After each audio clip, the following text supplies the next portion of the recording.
It's Friday, June 21st, 2024.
We will start off, as we always do, with our promotional segment, where I tell you that if you are in the mood to support our show, then it's very easy. You can just go to supportourshow.com, and you will find all the ways that you can support the show right there in one easy-to-view and click-on webpage.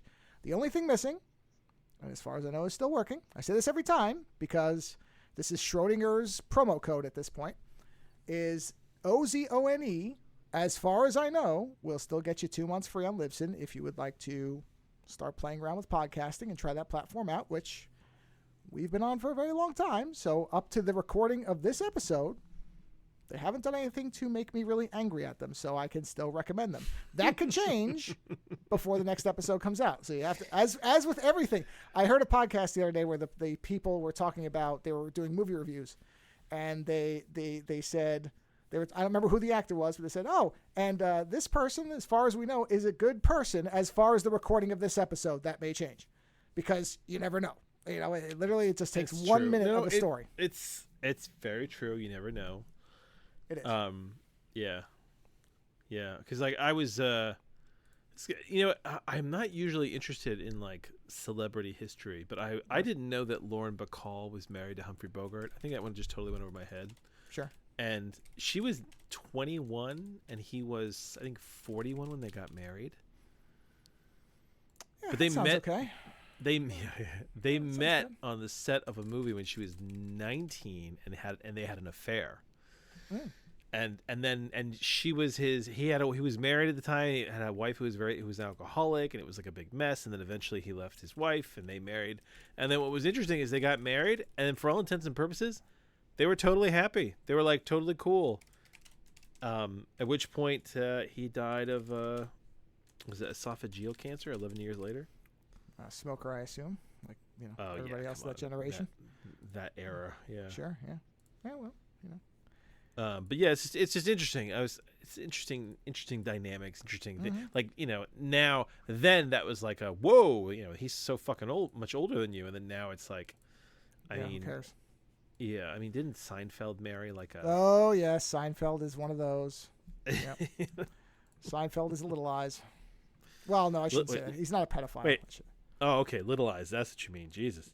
Yeah, Little Eyes is I don't know where that term came from, but I've always heard that as the kind of the term used for pedophiles. I guess because children have small eyes. That's the only thing I can think that makes any sense. What's quite funny is that your eyes are actually never grow. It's one part of your body that you're born with them, and they stay the same size your whole life. Yeah, well, I don't know where it came from. I just remember people starting to say that, and that was basically Little a way eyes. to call somebody Weird. a pedophile. Yeah. Yeah. That's interesting. Yeah. I'm looking to see if it's an Urban Dictionary. Actually, it might have they might have a source for it. Sometimes they do. Sometimes they have what is it, etymology? Yeah.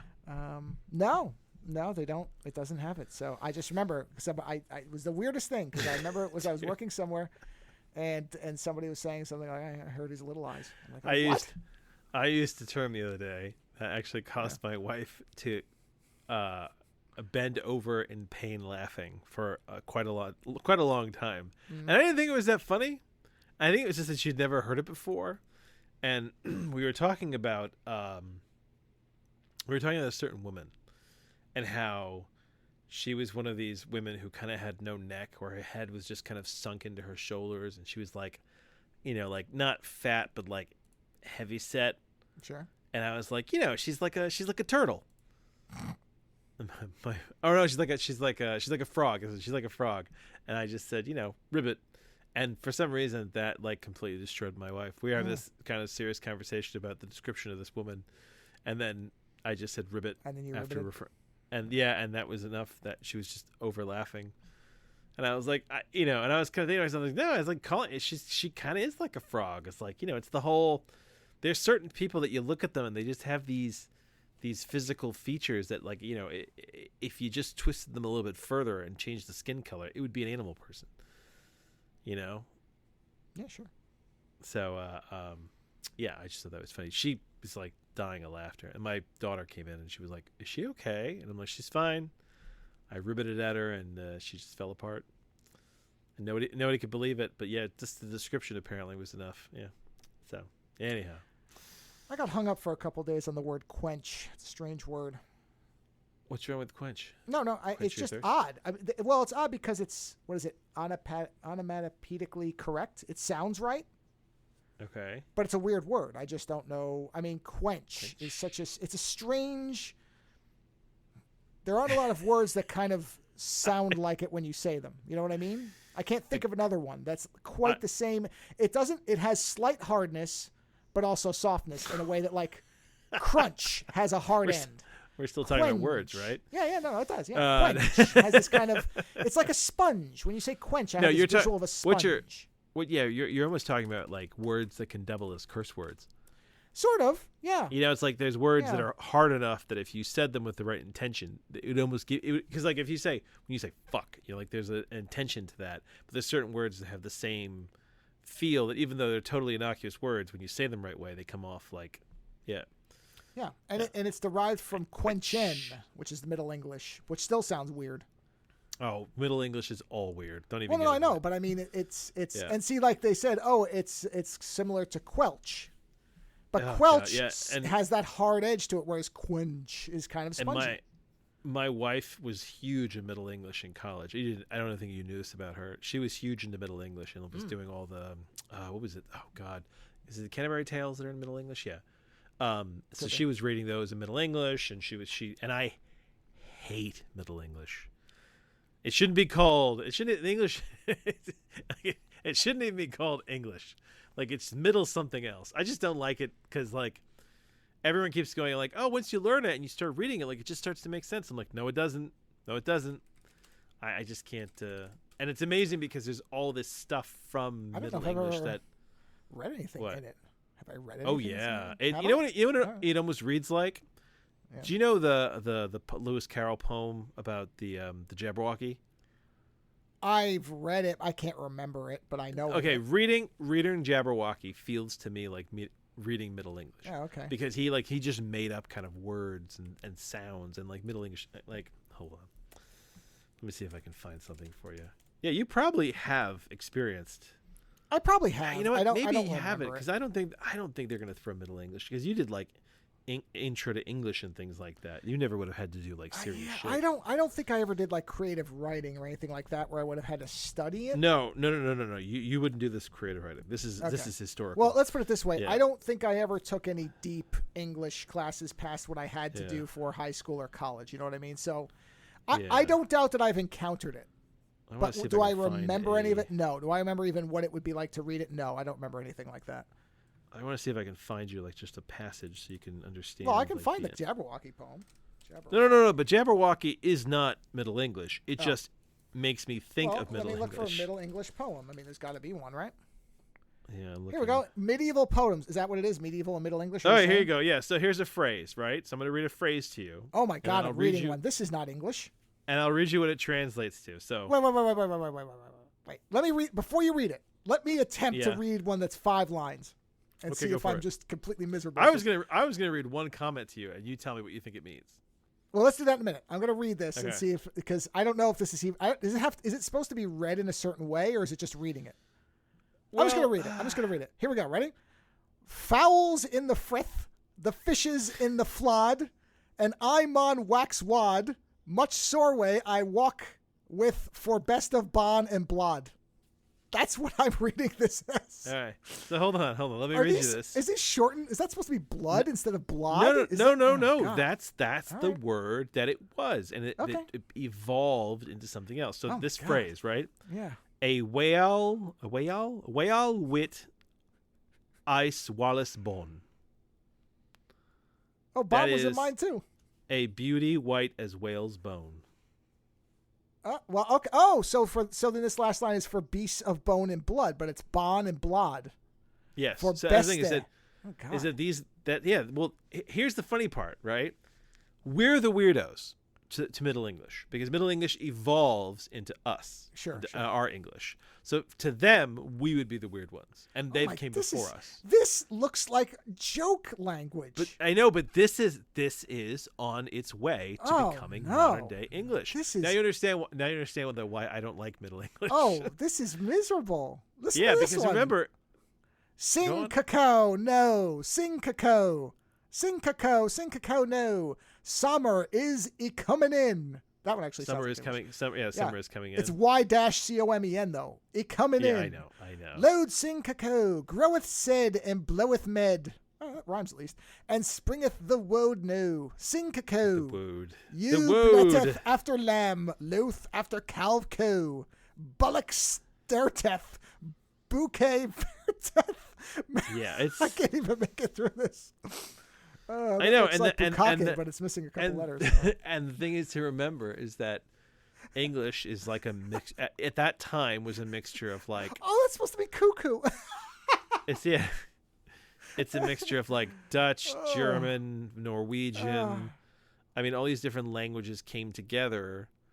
The Normans came over with some elements of French. Like, they all came together to kind of create English. Okay, so you know what? English itself evolved. Yes. This is actually. I'm serious now. This is something occurred to me. Yes. If people are looking for a good password, something that's memorable to them, look through Middle English titles like this because no normal modern person is going to do a search that will come up with these because they're so insane.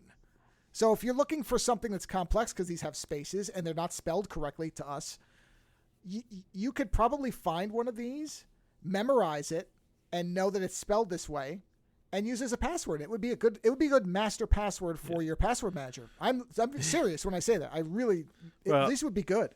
Here's one. Ek day me cometh tidingas thra.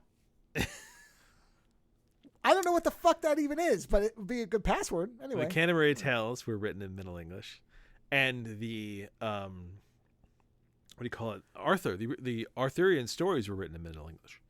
Like, we actually owe a lot to Middle English and the stories that were recorded, but it sucks to read when it's because it is not English, and I think the problem is calling it Middle English makes you think that you can pick it up more easily than you do. Well, that makes it sound like, you know how you've seen spellings of old that are OLDE? Yeah. That sounds like what Middle English should be, where they went, you know what, there was an unnecessary letter here, so we dropped it off when we went to Modern English. That's middle to sometimes we added we took a word and we added letters to it. And but what I mean is, you're talking middle to now would sound like a slight modification.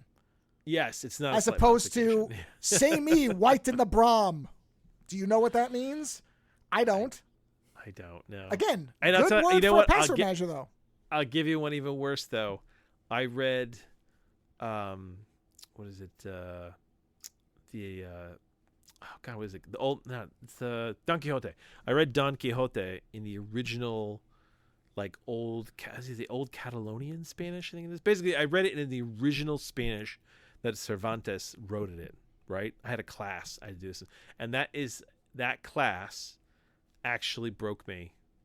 It was I was taking Spanish in school because for the longest time it was kind of easy for me, and plus, honestly, I was interested in getting better literarily in Spanish, than I was, because I was, when you take English, I mean, you take English and you learn all the literature of English writing. Literally trying to get better. Yes, exactly. I wanted to learn the literature of the Spanish literature, but we read this. We read Cervantes in the original Spanish that it was written in, and it is one of the few classes, is probably the only class that I have ever been in. I think it was like the 4th class, and I sat up suddenly and was like, you know what? I was like, I don't need this class. I didn't need this credit. I didn't need it. I was doing it from education's purpose. I had other shit going on, and I realized I just didn't need to be there. And I actually sat up suddenly. And I liked the teacher. It's a funny thing. I actually really did like the teacher. I'd been with her for like 2 years at that point. She was great. But I just sat up, and she was like, what's wrong? And I was like, you know what? I just realized I don't need to be here. And I left, and I dropped the class, and I was so happy that I wasn't going to have to read the rest of Don Quixote in the original form of Spanish that was written in, which was like, honestly, it was almost like reading Middle English, but in Spanish, which you can imagine that's worse. Yeah. So. Yeah, but it's good. It's good to know that Middle English is there, because it's where the language we're all talking came from, which really gives you an idea. I mean, and it's honestly, it's not that long ago either. I think that's the other part that's in. What are the years spoken? Because I want to see how close. Yeah, so Middle English is the form of English used in England from roughly the time of the Norman Conquest, which is 1066, to about 1500. So think about that. That's really only about, 500 years ago? No, it's not at this point. No, it's more than that now. At this point, yeah. True. But either way, like, that's not that long ago. When you really think about that in, like, the big picture, like, in the realm of the scope of history on this planet, right? That is like a pinprick, you know? It's that whole thing. Yeah. So we were all English speakers were speaking Middle English, you know, not that long ago. Right. So it really makes you wonder, like, 500 years from now, what the fuck is the language going to look like? And will what we've been speaking be referred to as, like, you know, postmodern English or something like that? Or that's what the new English will become, you know what I mean? Yeah. Or it'll be called, you know, I don't know, digital English or some weird shit like that. Yeah, it's interesting to consider. It does give you some scope, you know what I mean? Sure. Actually, yeah. I had a funny question that popped into my mind that I wanted to bring to the table for discussion. Okay. Which was essentially, I'm listening to this whole lecture about how technology shapes us, and I've been surprised because I thought it was going to be all doom and gloom. Okay. Right, and it hasn't been, right, which is surprising. Sure.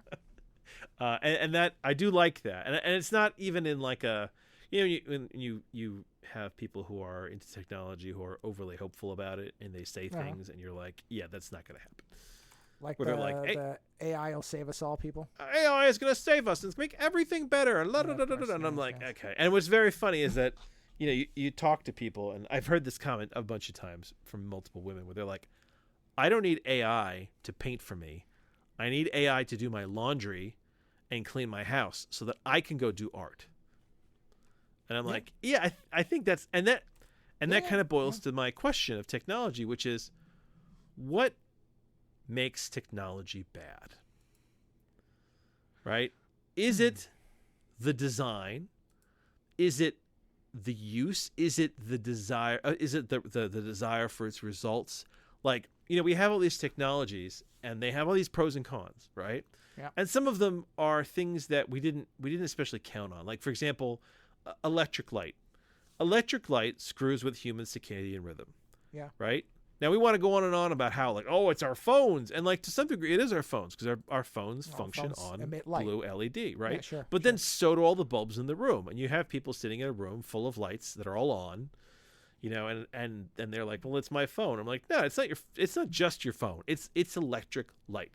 But it gets back to this idea that the light is not so much the problem. It's kind of more so the way we use it that makes it so that it causes sleep issues, right? Where you don't get tired as quickly as you want to because you have this bright light in your face that tricks your body into thinking, no, it's not time to go to sleep yet, right? And that's a discrepancy of our biology with our technology, right? Yeah. I don't necessarily consider that to be like bad technology. It's just that we haven't adapted, right? But then you have something like Facebook, where like Facebook now, or not even just social media now, its end goal is to get as much data as possible because that's what it sells, right? Sure. But if you think about it, when it was first created, right, which takes me back to Facebook, when he first created Facebook, there was none of this data collection, data mining, super yet, or was it? Was it already there? Was it built in from the start? So I think the proper way to say it is the data was always there. The monetization of the data had not been realized yet. There was not the awareness nor the rush to make money off. They didn't know what the data was going to do. So in the beginning, and this follows the Cory Doctorow and shittification thing, is initially, before targeted advertising, because you have to remember, when Facebook came around, advertising on the internet and all the type of thing we're used to today, that was all, it was either not there or it was not really, the moneymaker was still television. The moneymaker was still advertising was still, was still mastering television and imagery selling. Yeah. Yes. So it was not... So was the data there? Yes. Was the collection of the data there? Yes, but not in a predatory way. So you're saying it didn't start out bad. It became bad because someone realized they can make a profit. Correct. And that's the problem. Initially, I do not think that Mark Zuckerberg was ever a beneficial or benevolent person. I do not think that in the beginning, I think that there was probably a selfish yet symbiotic nature to the way data was collected. So initially, when it was first, let's say in the early days of the Facebook, when they were asking you for your age, your gender, everything else, that was because they were actually trying to align you with other users that were similar to try to start a community, to build it, to have you get connections. It was, they all had that data, but they weren't yet using it for nefarious things because there weren't really data brokers and all the rest of it the way there are today. So were they collecting it? Yes. Were they telling you what they were building a database? No, which was nefarious in itself. But the way the data was being used, at least initially, was not because they knew they could sell you to every person on the planet. It's because there was no way to sell to at that point, or not many. It was because they knew that if they could connect you with others like you, that would grow the platform and make them more valuable and give them more of a product, and a presence. So you don't think they started out bad? No, it was the teeter-totter, if you want, or the seesaw was even at first, where you as the user were getting a beneficial set of connections before there were lots of social media. There were limited spots. So you were getting a better product than, say, MySpace or something like that. It was built better, at least initially. And so that seesaw was even. And over time, it has obviously gone further. And this is what they all do, is as money becomes more important and growth slows, as it has to because there's a finite amount of people on the planet, that balance goes off. So it's the desire to make more money that makes the technology bad. Almost inevitably, yeah. Unless you find out that the person behind it was actually a scumbag, in which case it was just them. But usually it is monetization. Usually. I was reading recently about the suicide rate of teenage girls and how it has gone up something like 180% or something ridiculous. It's some ridiculous number. We were like, holy shit, ever since social media became very big. Although there is a legitimate dispute on what that actually means. And depending on, that's not, but you can't really tie it one to the other because there's also more awareness of mental health issues. Of course, but anxiety levels have gone up. Like all these. It's difficult to say for sure that they've actually gone up, or is it that the classification of anxiety has changed and broadened, coordinated with better data collection, along with the fact that there is increased pressure from new outlets such as social media. So it's difficult to again, I'm not saying that you're wrong about there is definitely more it's like with autism, where there's there's an autism explosion. There's more autism now than there's ever been. Or is it that's diagnosed more effectively? Yeah, but the problem, I think, the problem is that we have a social technology. I mean, this is the whole, kids get this technology too young, and they don't really understand the ramifications of it, and then they get enthralled in the game of it because they design these technologies to make them as addictive as possible. Why? Because, as you've said, there's a profit margin behind it, so they want to make them. And I'm using social media as an example, but when I'm talking about why is technology made to be bad, this goes back to all technology. And this is, to some degree, you're saying the enshittification, where it's like, we talked about Coca-Cola, right? Where like they designed the soda to be more and more addictive, to have more caffeine, more sugar, and then you kind of sit there at some point and say, hey man, do you let your own kids drink this? Right? Chemistry is a form of technology, right? We don't realize that. We don't think about it that way because it's liquids, but chemistry is a form of technology. It's a form of science. We have made the drinks more addictive. We have made the commercials more, more precise. We've made the social media more addictive. So it's like, if it's all about profits, at some point you just start to wipe out.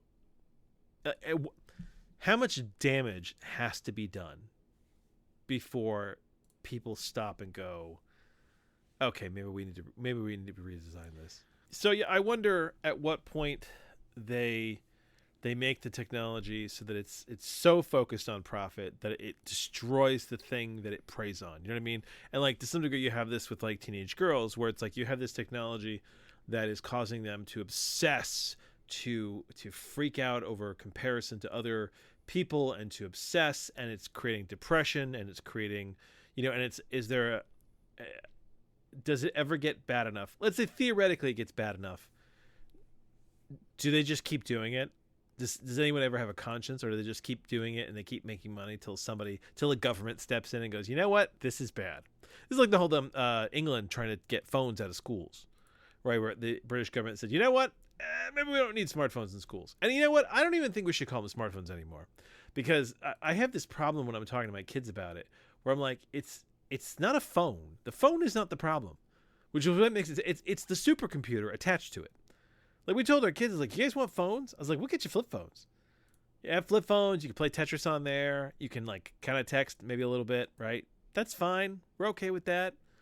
It's like the phone isn't the problem. It's the supercomputer attached to it that's the problem. It's the endless access to everything that's the problem. It's too much, right? So, you still there? Just making sure you're still there. I'm here. No, I'm still here. Good. Just making sure, because my computer has been vanishy lately. Yeah, I'm just listening.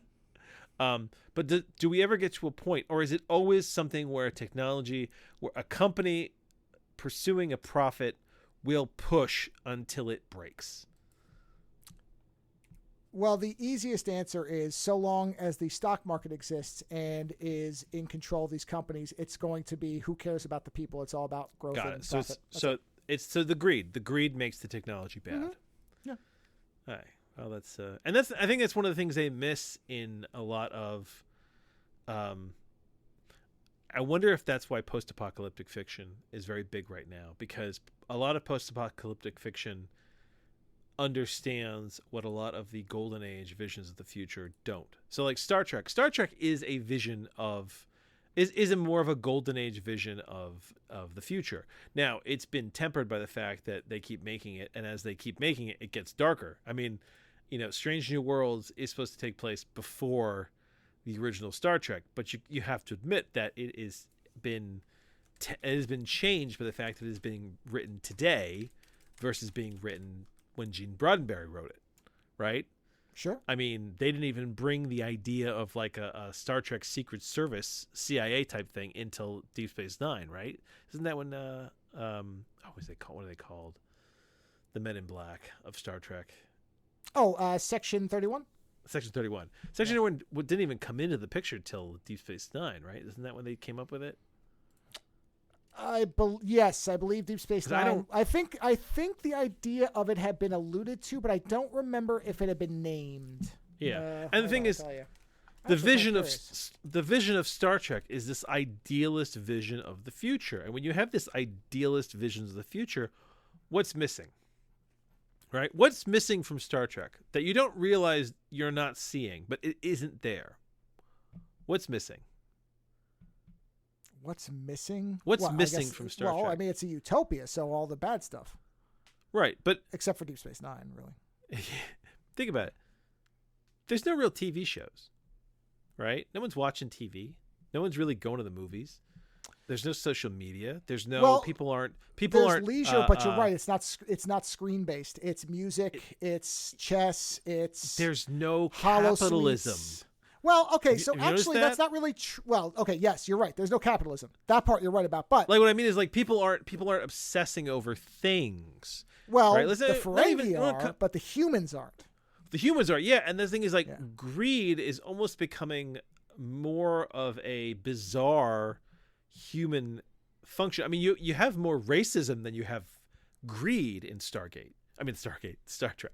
Right? Sure. In Starfleet, you know, when you have these episodes where you get, you know, Starfleet members who can be racist against aliens or this or that, but like you don't really get any kind of greed. I mean, sometimes you get greed of resources where someone says Starfleet should get this, they shouldn't get this, you know, that kind of thing. Sure. But there's no monetary greed. In fact, there's really no talk of money. Like, how does money work in the Starfleet plan? How does money work on Earth in the world of Starfleet? It doesn't. There's no money, right? Well, no, there wouldn't be because you have replicators. Therefore, anything you need, you get. Right. Exactly. Yeah. Like, if you need food, you have a replicator. Now, the question is, do you have access to a replicator? Is there a booming business for replicators? Do you need a job to be able to afford a replicator? Well, jobs don't exist in the way that we think they do, as far as I know. Exactly. So, like, it's this Star Trek is this it's communism.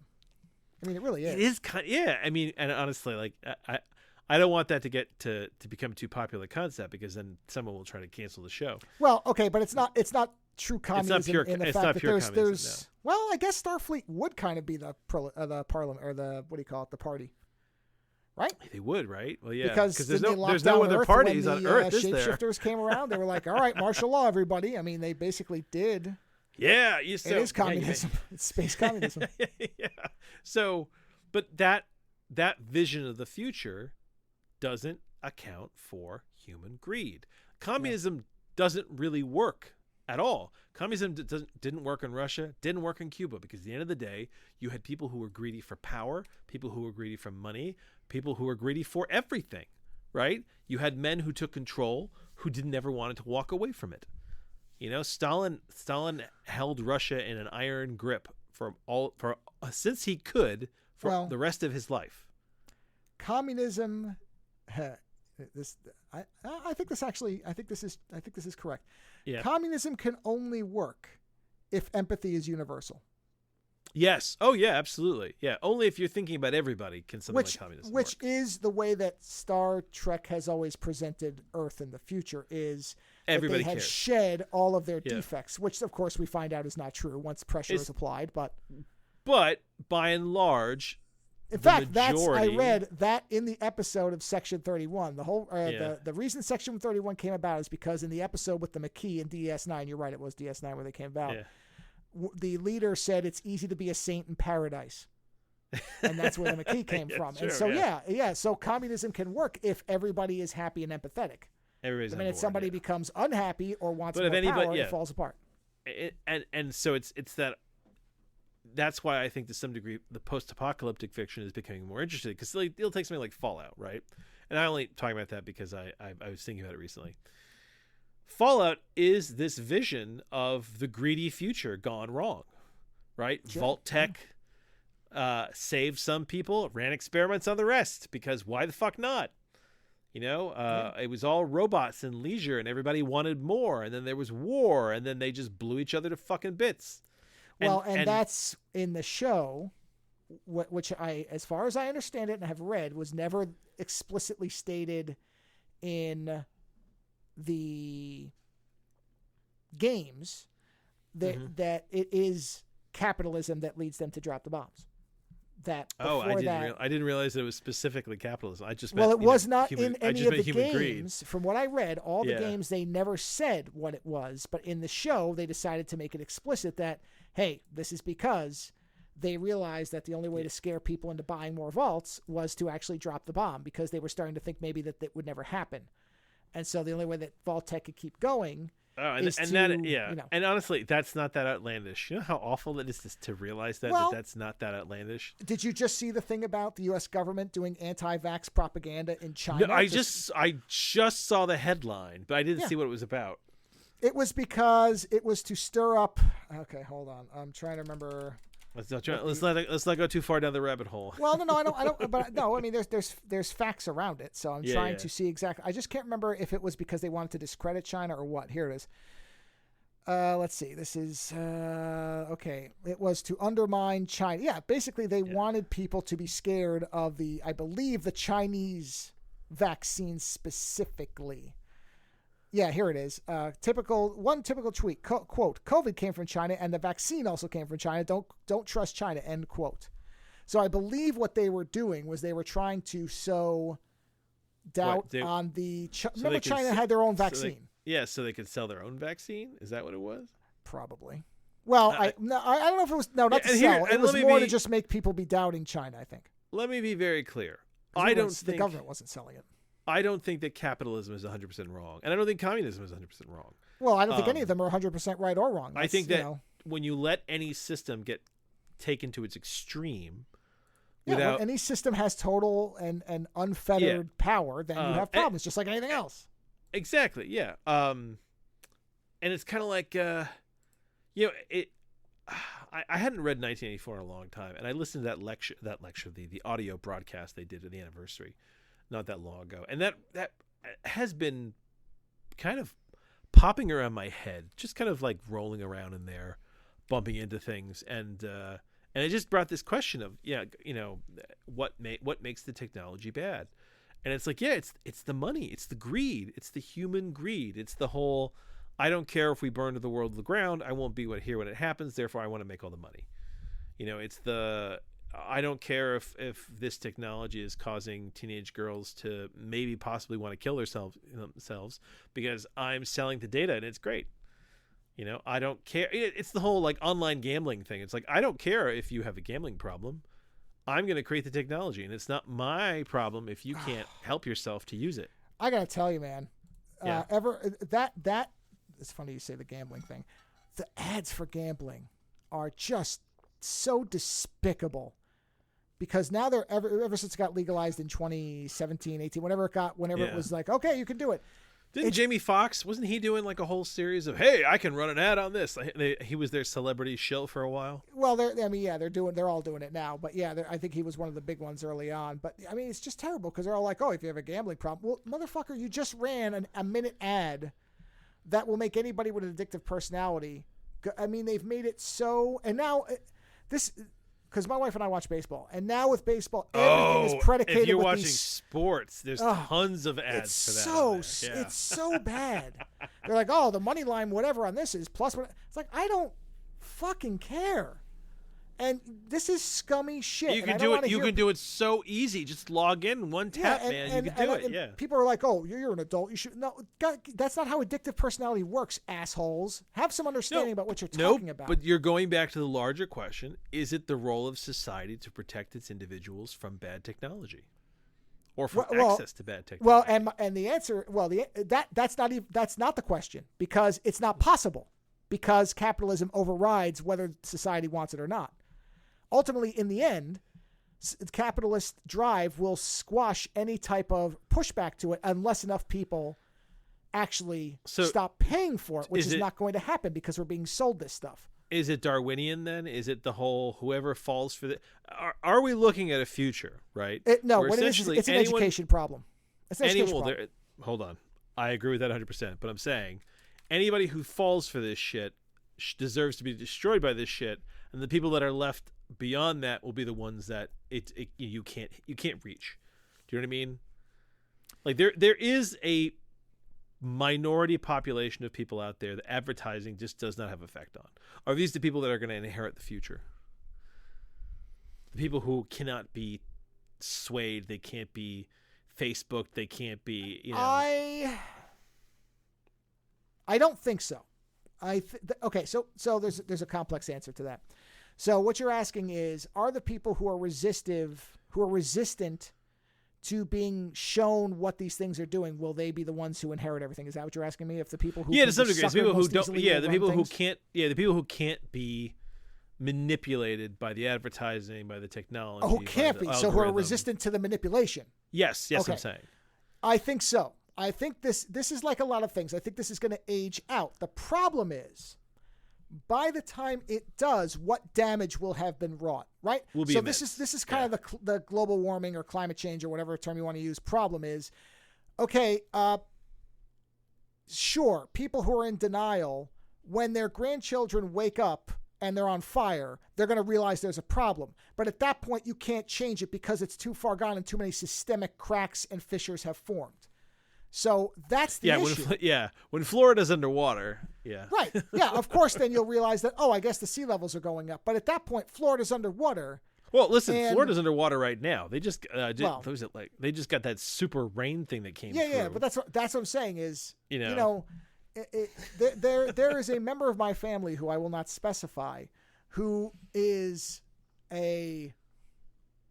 told me that they will probably be voting for Trump again. And yet this person has recognized that there is a problem with the climate because of the way the weather has changed. It has at least become obvious to this person that, there's a problem here. Also, I have a feeling it coincides with their energy bills going up because they have to run air more often because the summers are lasting longer, starting earlier. And in fact, they noted that they didn't have to have anybody come and do snowplow this year, or just once, because there hasn't been snow the way there used to be. And this is what, all these things. And I'm sitting here going, do you know how long people have been saying we have to watch out for this? So you're realizing it when it starts to impact you, but that's where it's already past the point of stopping it. So because the problem is that people don't believe it till they see it for themselves. Your question is, yes, I think those people will be in charge, but they'll be in charge of a cinder. So what's the point?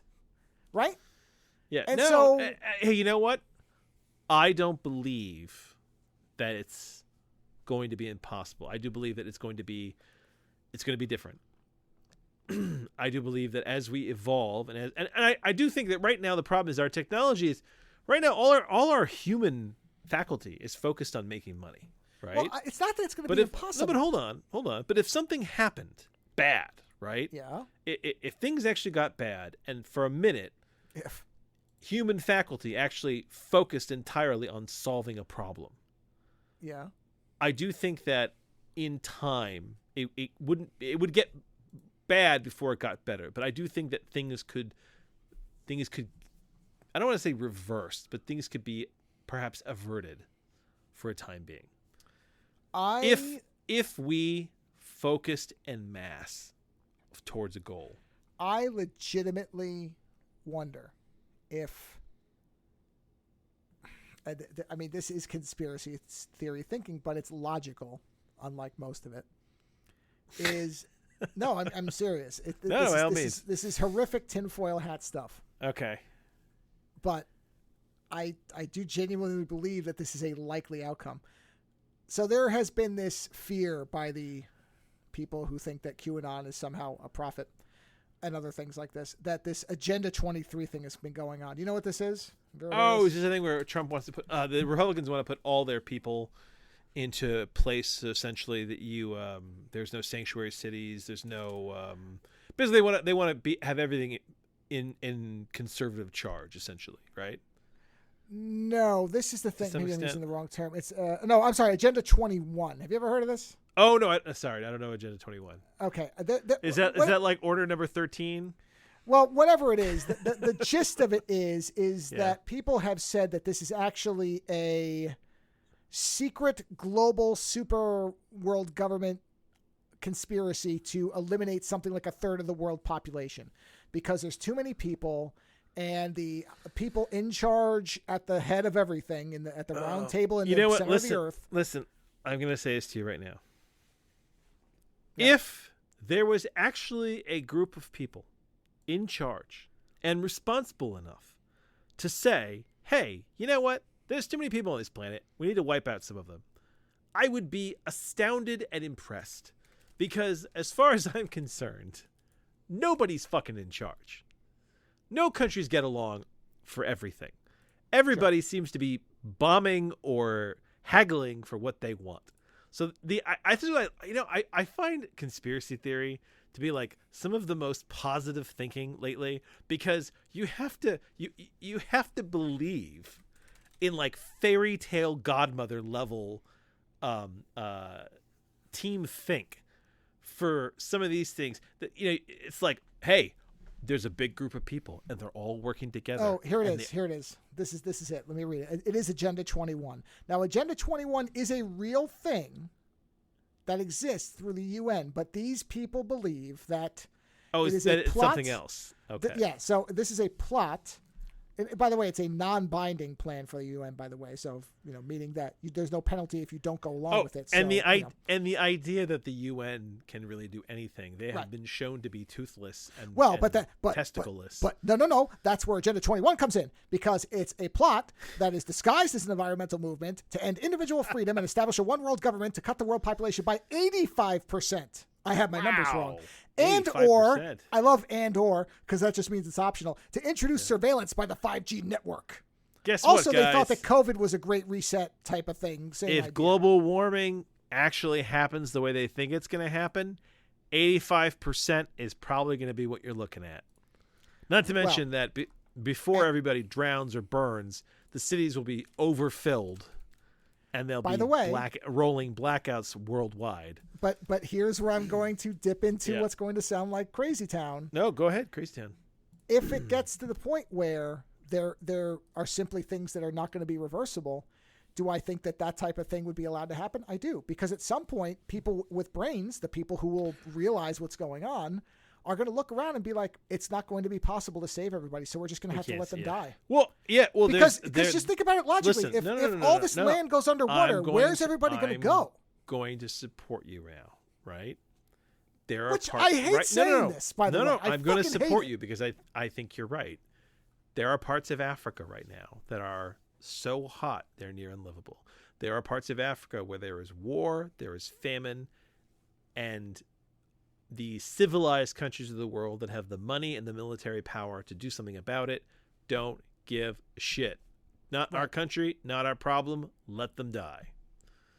Let them die. And that's kind of what's going to happen. Is that learning about the different countries fighting over global warming and how they fight over it, which essentially you have a lot of these. We're going to call them third world countries. I know they don't use that term anymore, but that's essentially what the term.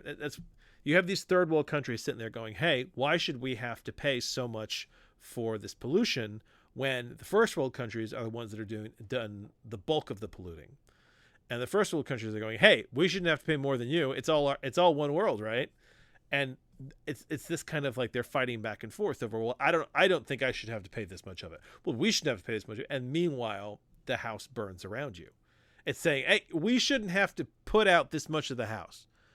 You guys have water and you set fire to more of the house than we did, so you should have to put out more of the house. Well, we don't want to use all our water to put out the house. Well, you should have to put out just as much of the house, and the whole thing burns to the ground. Right? So the whole let them die mentality. I mean, also, anybody who comes to you with a theory like that is the type of person that when and if put in power might just use a plan like that. There's a whole host of assholes who have an MO. And the MO is they accuse people of things that they're doing. Trump is one of them. Right? I grew up with these people. It's huge, especially in misogynist culture, where they go, "Oh, I bet you she's doing this." And you're like, "No, she's not doing that, asshole. You are, and you're accusing her of it because it's in your head. And the way you realize it is if you're capable of it, she's probably capable of it. Except she's probably not as big as an asshole as you are." Right? And it's that all over. It's the whole a world power is doing this. They're going to kill everybody. Whereas if you were in charge and you were a world power, you'd probably do something awful yourself. Be like, I'm going to, it's like, yeah, wipe out all the brown people, or wipe out all these people, or wipe out all those people. It's human greed. It's a lack of empathy. It's a lack of understanding. It's you know what? I would love a one world government. We would be better off with a one world government, because all we have now is squabbling, tribalism, and barbarians. Did I lose you? Is it just me? Nope, I'm listening just making sure. No, just making sure, because though Joe will probably edit this earlier, I was going on for about 5 minutes, and I didn't realize that Joe and I had gotten cut off.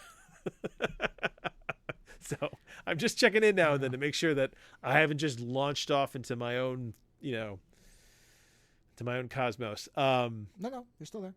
Yeah. So it is a weird vision of things, the way that we make technology bad. But this goes back to Watchmen. This is the whole idea, is that you have to give humanity something to fight against.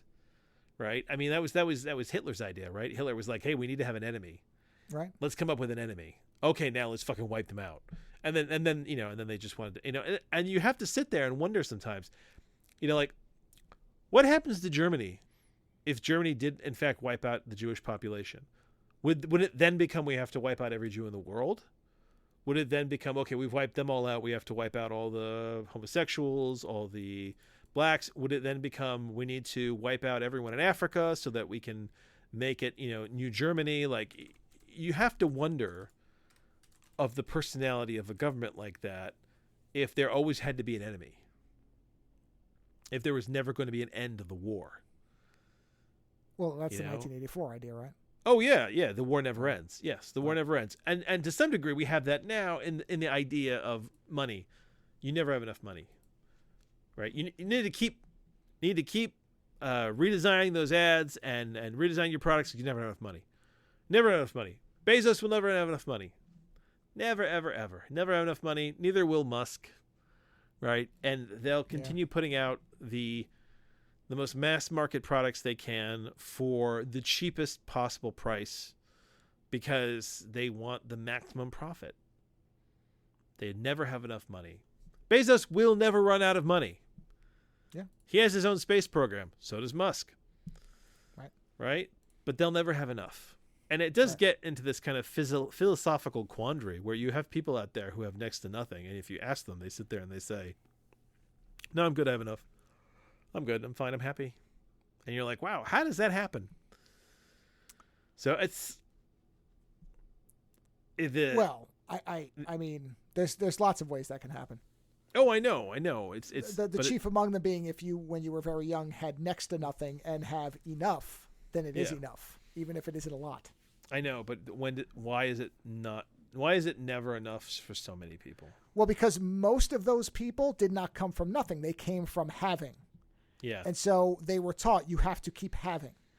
This is one of the most pervasive myths in a lot of these billionaire stories, that when you dig, you find out it's all BS, is this idea that, oh, I built myself up from nothing. No, they didn't. Almost none of them did.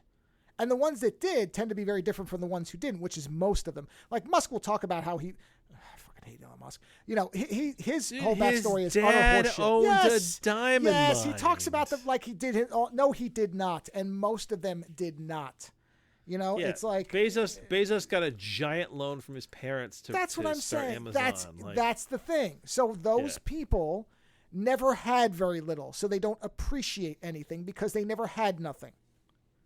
They've always had. They never had nothing. Yeah, it's the same thing. I found out recently. My daughter had to get braces recently, and she was very bummed about it. And she was asking me about having braces as a kid.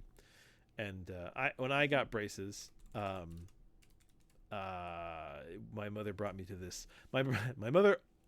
Oh, even though we grew up in a town that was quite nice and quite, I mean, for lack of a better phrase, white, my mother and both my parents worked in an entirely different county in the Spanish community. And the only reason we didn't grow up in that community was because my mother knew that she couldn't afford private schools and wanted us to put us in the best schools she could. So she moved to a white town that she was almost never in, which was a very strange way for me to grow up. So whenever we had to go to doctor's appointments, we didn't go to doctors in the white town. She took us back to the Spanish community where she knew people. So like my braces were done by this guy who I'm pretty sure I think he was Greek. And he was like an old world, like an old world torturer who had decided to take on a new occupation. That guy did awful things to my teeth. But apparently I have quite nice teeth now. My wife says, and she's like, "Oh, your teeth are so straight." I'm like, "Well, it was painful." I earned it. Yeah, yeah. Dude, actually, there's stuff that guy did to my teeth that when I tell the current orthodontist, she's like, "I've never heard of that." I'm like, "Well, that makes me feel good." So anyway, my daughter was talking to me about this, and I was saying how I had braces, my sister had braces, but I couldn't remember if my brother had braces, right? And the thing is, there was a period of my family where we were quite poor. We were like just kind of hanging on for a while there, and then by the time my parents kind of came into money, my brother and I were both older. My sister doesn't remember a time where we didn't have money, but my brother and I do when we're older. And I was asking my mother about my brother getting braces because I was like, "Well, we got braces." And my mother actually said to me, she's like, "He didn't get braces because we were broke." She's like, around the time that they started talking to us about braces, she's like, "We couldn't afford braces." She's like, and then by the time we could afford braces, he was older and we asked him and he was like, "Fuck that." And you know what? Listen, if I had an option and I was like in my late teens, you know what? I might have been like, "Fuck that too." But I was young enough that I was still in that mindset where my parents were like, "You're getting braces," and I was like, "I guess I'm getting braces." Right. And it's not a fad like it is now where you see these 25-year-olds getting braces because they realize their teeth are messed up. Right. And they've finally gotten into money that they can actually pay for it. But he didn't get braces because we were broke, because my parents were broke, because we didn't have anything. So by the time they had money, he was old enough that he was like, "I don't care." So it's like my brother and I have a very different point of view of things than my sister because she never didn't have money. She never had nothing. She doesn't remember us being poor. And in her vision of our family, there was always money and there was travel and there was this and there was that. Whereas like my brother and I were always like my brother and I think are also, because we grew up and remember nothing, we're always like, we're also both more worried about there being nothing again than my sister. So like, we both Batman things. Like, I don't like to draw a lot of connections with my brother because we don't get along, but we both Batman things where it's like, I need to have a backup, and then I need to have a backup with backup, because if there's nothing, then we should have a backup. Right. Whereas my sister's the type to be like, "It's fine. Everything's cool. We'll just buy what we need." And you're like, "No, we're good. Let's be ready. Was it when did Noah build the ark? Before the flood." Right.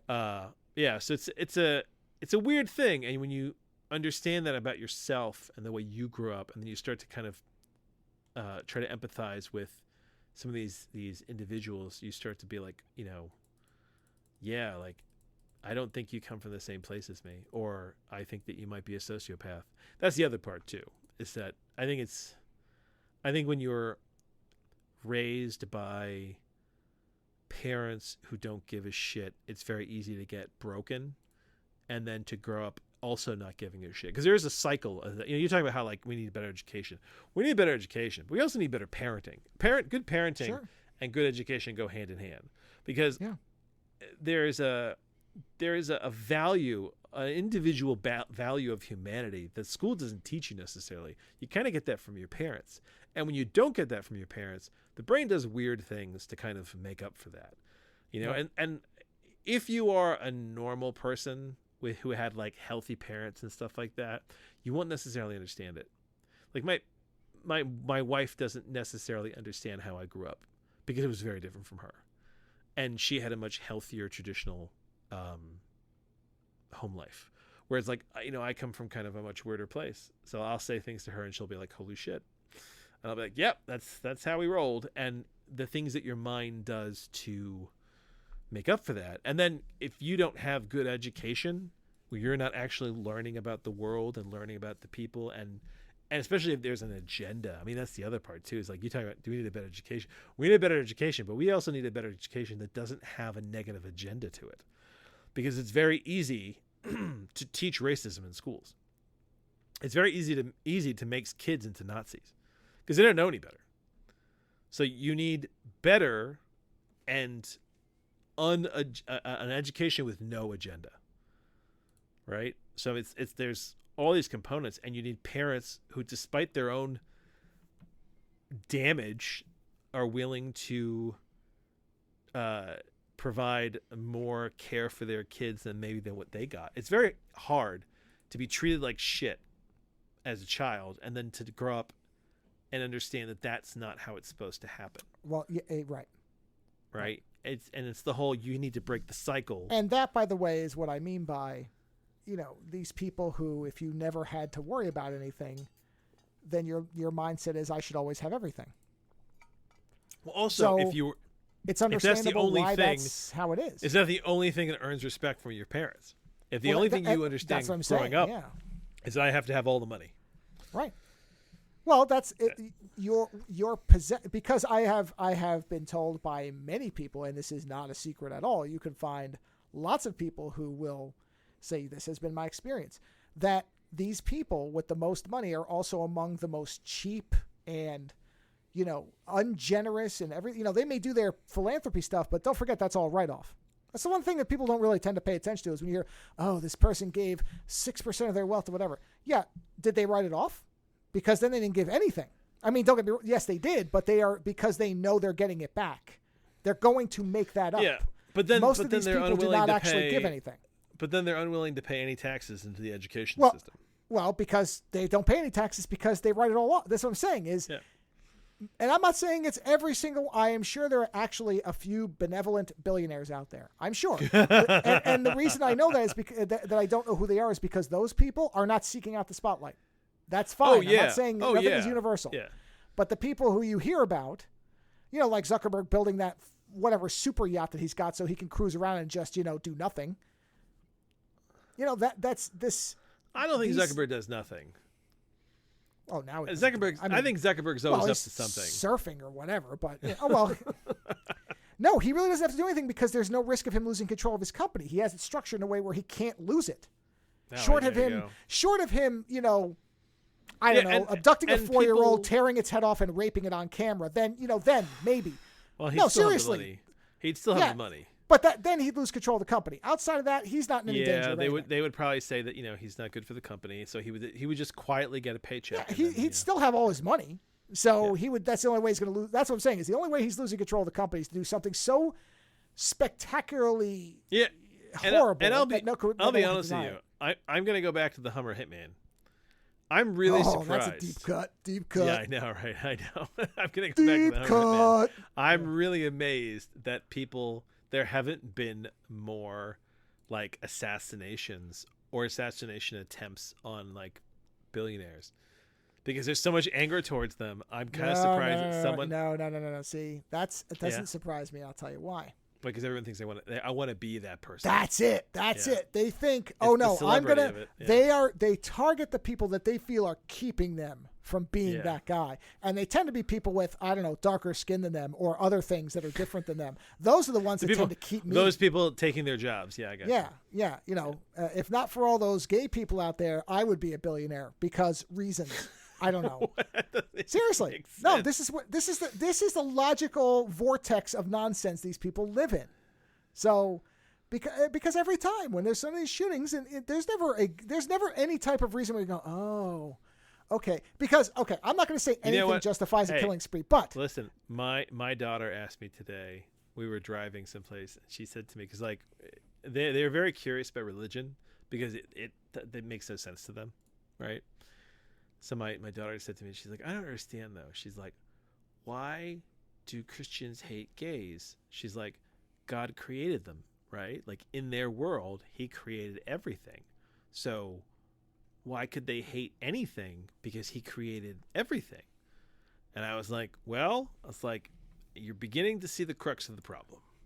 Well, plus, I believe the argument would be, no, he didn't. They chose to defy his will. Well, exactly. But if he created everything, then he also created the ability for them to defy his will. Well, that's free will, man. That's there because he wants to let you succeed or fail on your own merits. Yes, and then I told them that, there was a time that if you ate meat on Fridays, you went to hell forever and burned. But he loves you. Well, there was an appendix that was published, so, come on. That's God. Yeah, but you know what? Hey, listen. I remember reading about this. The people who went to hell for eating meat on Friday, they didn't get out.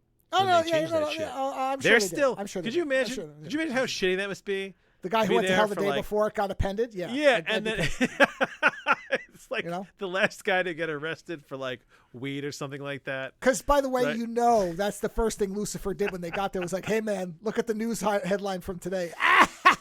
Hey, look, it's not a sin anymore, but it was yesterday. In blood, it's just on there. Yeah. You got here this date. It was made okay this date, and that's just on your body in repetition that you have to stare at it every day. Yeah. Oh, yeah. Yeah. No, listen, I don't know how there are comedies structured around all this stuff. I mean, there was a show called Your Pretty Face is Going to Hell, which I quite liked, that was on Adult Swim. Yeah. And if it was still running, this is the kind of material I would want them to be doing. It's funny on its own. Go watch it. It's on the web. You can watch it. It's great. It's very lo-fi and it's very, very funny. But they never got into some of the heavier stuff where I'm like, that would have been the show to do it. But we're like an hour into this. We sure are. Let's I'm gonna break. Because I know it gets dark and it gets overwhelming. Well, fortunately, I will set you up with this bit of a thing. My movie review is extremely optimistic, so we will end well no matter what. I have a segue for you. No, that's fine. I'm just saying no matter what, we will not end darkly. I watched King Kong. That's great. I was going to ask you, but I'm like, no, I'll make it a surprise so I can react naturally and organically. That's great. No, we watched it, and it's fucking great. I love that movie. My kids loved it. Of course they did. You see what thing where he suplexed the back suplex? Oh my god, yeah. It was so good. My daughter, but here's a weird one. My daughter says she likes the first one better. So today. No, I understand that. Yeah, no, I understand that. I think she likes 11 more. She likes that 11 is one of the. Oh, I would have said because I think the fights are better in the first. No, she likes 11. Well, okay. I mean, that makes sense because there isn't a young female figure to identify with. No, I get that because the little girl is very young. So yeah, and she's kind of a vague character. She is. So you see what I mean about how could these idiots not have put together on the first look that these were her look people? Just like her. I mean, it's ridiculous. These must be the dumbest humans on the planet. But she did enjoy it. She thought it was really great. And I will admit that character is Tracker. He's amazing. I mean, that character was designed to just be likable every bit. I mean, yeah, absolutely. I mean, my wife said to me afterwards, when the movie was over, she goes, "That guy had his own soundtrack, independent of the remember movie." I told you every time he showed up, it was 70s, like 70s, and it's almost like 70s synth or something like that. It's great. He has his own soundtrack to the movie. He does. Every time he shows up, you're like, oh, we're having a Tracker moment. I know. Yeah. That's why I said I'd watch a whole movie with this guy. In fact, the fact that they're not going to make more movies with that character is sad because he is such a feel-good character. I don't believe that's set in stone. The director's leaving. The director's leaving, but if you have a movie where a lot of people respond to one character and everybody says this character's great. But part of the vibe is the vibe that the director gives the character. A good writer can reenact that. Tracker's fantastic. I would not count out that character couldn't be brought back in something.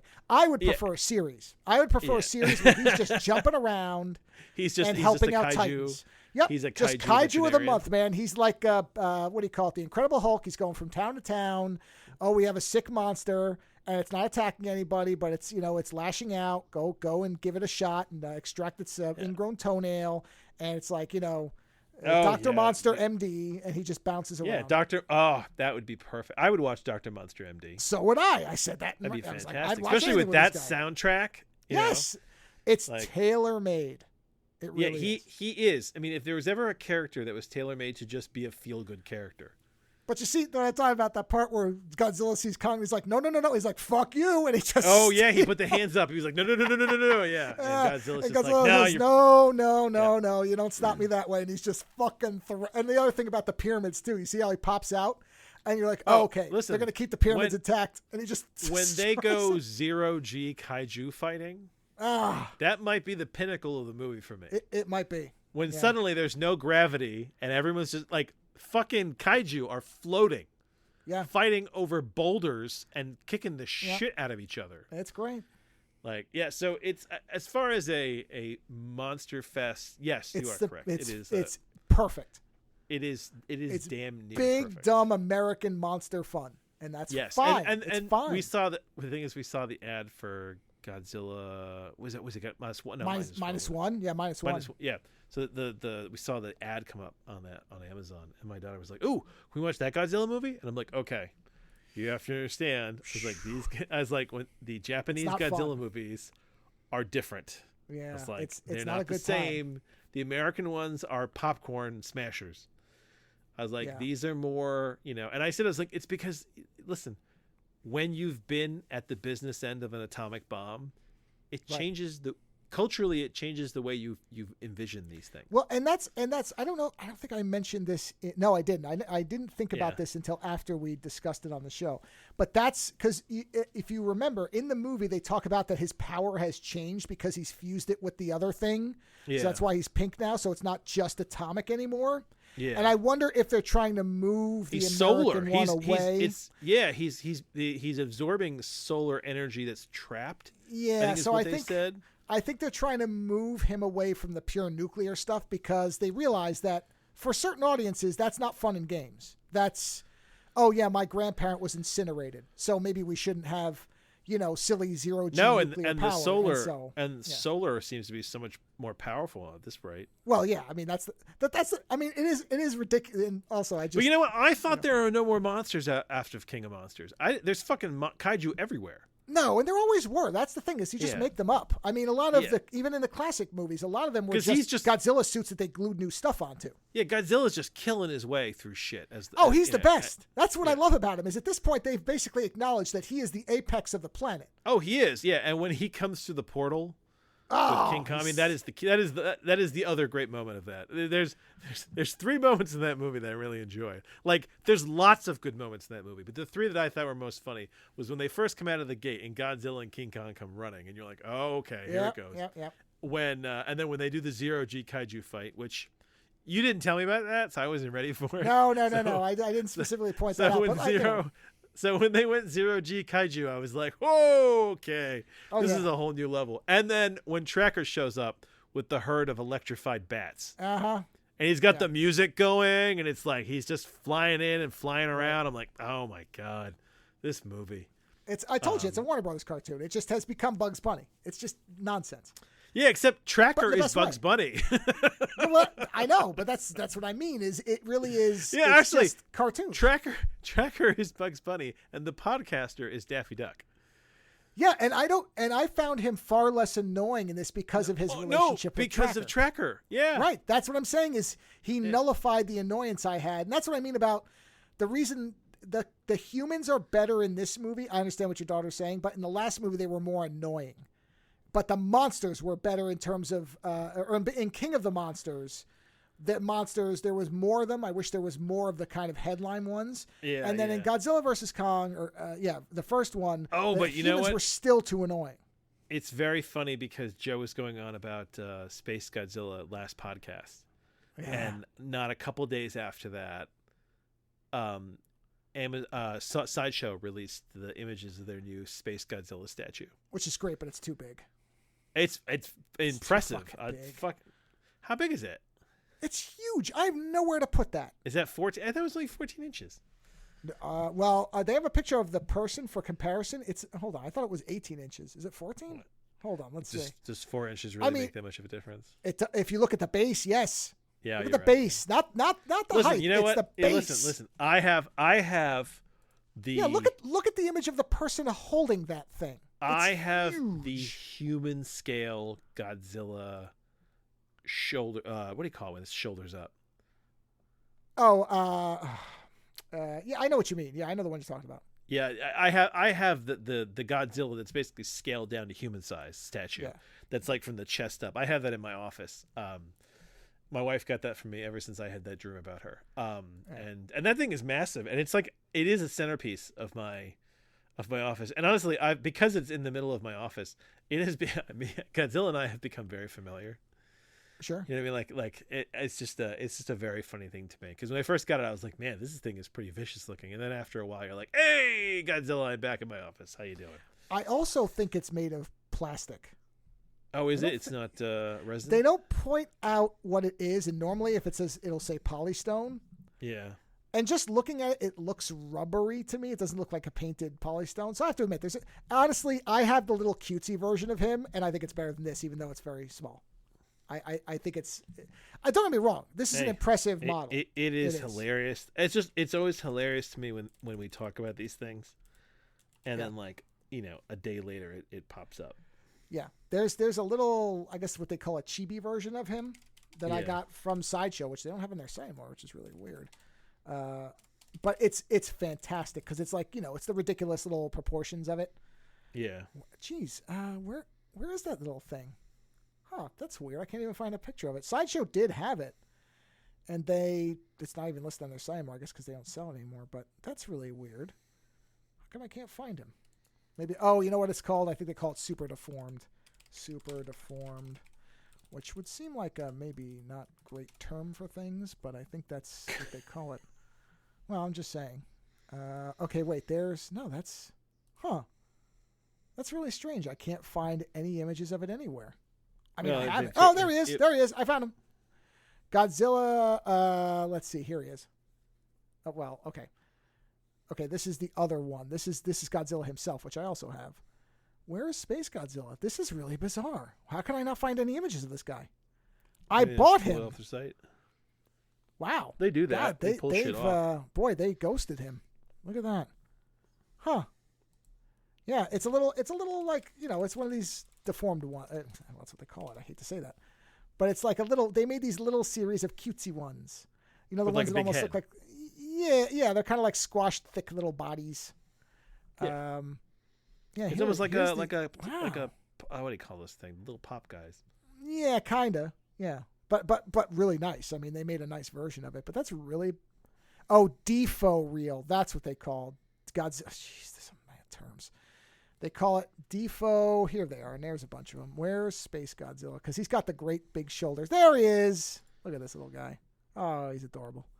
Here, I'll send you a little image of this guy. Giant crystal shoulders. Oh, he's great. I love him. Not a great movie, I have to admit, but. Oh my God! Yeah, his shoulders are massive in this version, and he looks so much more threatening in that one than he does in that other. He looks like an angry little turtle. Yeah, so they made a whole bunch of those, and I got a bunch of them because they're really good. They even have Biollante. Oh, I didn't get Biollante. That's a nice one too. But anyway. Well, yes, I thought the movie was absolutely hilarious. Oh, the movie's a blast. And, it's great. Yeah. And I'm sad that the director isn't going to do another one. I don't know. I mean, at this point, it's just the duo of Godzilla and King Kong. Like, I just want movies where they have to deal with shit together. That's it.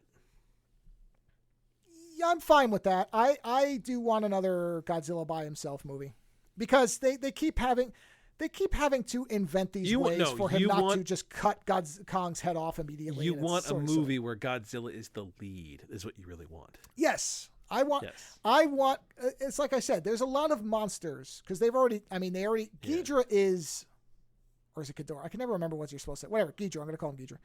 I go back and forth. He's still in some kind of stasis, so he can come back. I would love to see him come back as the mecha version. Rodan, I think, is dead. Mothra's come back, but now she's an ally, so you can't use her as a villain anymore. But that leaves some of the big hitters. And I didn't mind the Mothra design. I don't dislike it. I just like the cutesier version because I always liked Mothra as kind of. I like her as kind of the plump caterpillar. I don't know. It's the only way I can put it. Yeah. She's that it. The insect No, version. they made her far more angular to be able to. Yeah, well, they made her look like an actual insect, and that's kind of Yeah. like with the Transformers, where they're all machine parts. It's like, yeah, I get that that's probably what they would actually look like, but it's more fun when they look like the cars, and it's silly. You know, Godzilla they haven't refined much, and Kong is just a big monkey, but Mothra is the one that is the most changed from her Japanese origins, and I just feel like that original version is very colorful and patterned and interesting. Because some of the Japanese designs are a little boring, and I get why they would want to modify them. But they didn't change Rodan. They didn't change Ghidra. They left them the same. And they look almost identical to their old versions. So why change Mothra and make her look like an insect? Except to make it look realistic. But I'm sorry, are we talking about realism when Kong's wearing a fucking power glove? I don't need realism in this movie. Yeah, I do like when you see what I said when he socks Godzilla, and Godzilla almost does a moment for a minute when he's not there. He's like, "Oh, what hit me?" Yeah, but then he gets up and kicks the shit out of Kong. So of course he does. That's the thing. As I said, is they at multiple points they're pointing out like, "Oh no, if he actually catches Kong, we're going to have a giant dead monkey to grill up for." No, the only thing at this point that would stop Shimu, I think Shimu could actually put up a fight. Yeah, probably because she's Ice Godzilla. But she doesn't seem to be as vicious as Kong. Because that's the other thing. No. Kong is also so vicious. Like he goes through the pyramid to get to him. Do you know what I mean? Like it's not even like he's not stepping around things. He doesn't give a shit. He is singularly focused on kicking the shit out of everybody. Yeah. Well, I do like the fact that they set it up where Kong rules the inside of Earth and Godzilla's on the surface. Like I think that's a nice way to have them both exist. So I think that's actually a very smart solution to, well, they can't both be on the surface or there's going to be a problem. Yeah. So now you can make your super monkey movies in the center, and then you can leave the surface to Godzilla, and he can fight anything, really. Super monkey movies. I mean, that's where the secret team up, if I was running things, right? I would bring Space Godzilla in and not tell anybody that when he starts dominating Godzilla, because Space Godzilla was stronger.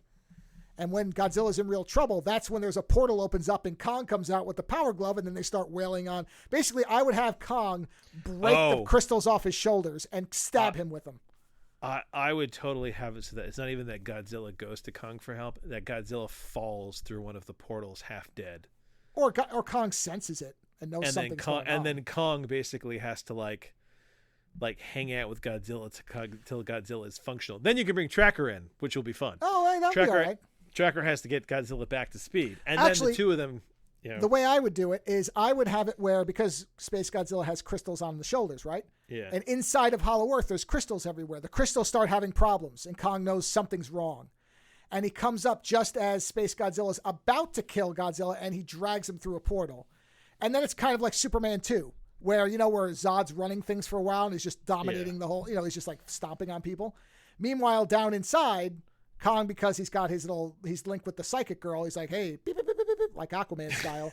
Can you send the doctor, doctor, please, signs, send doctor.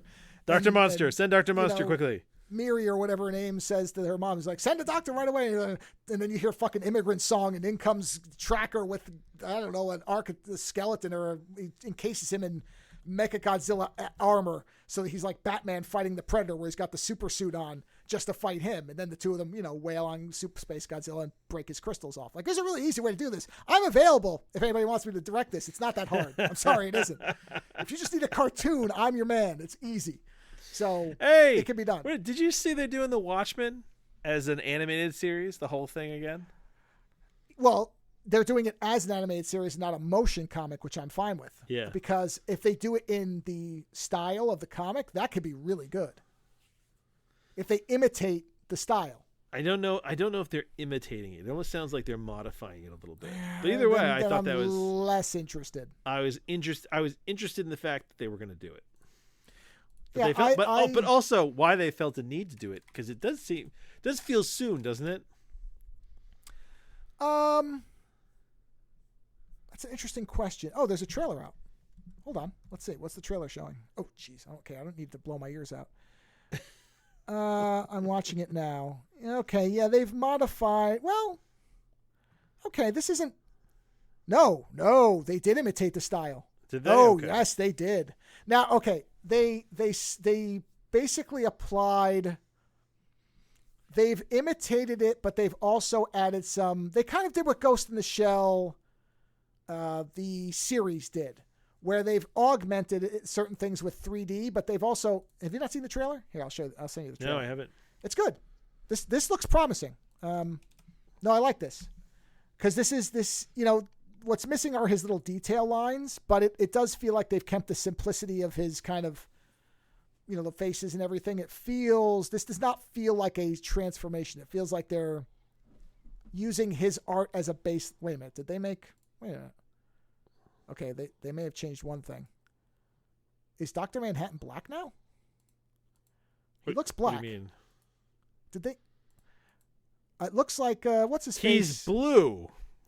No. Not when he, I'm you mean his when he was alive? The human form. Sorry. Yes. Maybe. I should have said that. It doesn't really make a difference whether. No, it doesn't make any difference to me. I know that there's going to be what, people are going to lose their stupid ass minds. I know. You can't make him black. He was always you've white. ruined it. How dare you? You've destroyed the soul of the comic. You've ruined it. Yeah. I mean, I can't tell. You've ruined it. It looks like just before he gets ignited that he has darker skin, but I could be wrong. Oh no, Dr. Manhattan had a tan. You've ruined it. Well, maybe it is just he gets a tan all right. Yeah. Well, if you tan too much, you turn blue. Yeah, you turn lots of things. Yeah. All right. What Did do you got watch for me? No, I did. Yeah, it looks okay. I mean, yeah, it's a little weird. Like I said, it's that they've changed weird, but I don't mind what they're updating there. It still looks like the basics of the. I still think that Watchmen may be Zack Snyder's best movie to me. I love his. Watchmen. That's a very, very, very fair argument. I mean, I also love 300, but 300 is like a popcorn movie. I mean, when the like argument Watchmen is good. Yeah. When the argument against the movie is it's too faithful to the source material.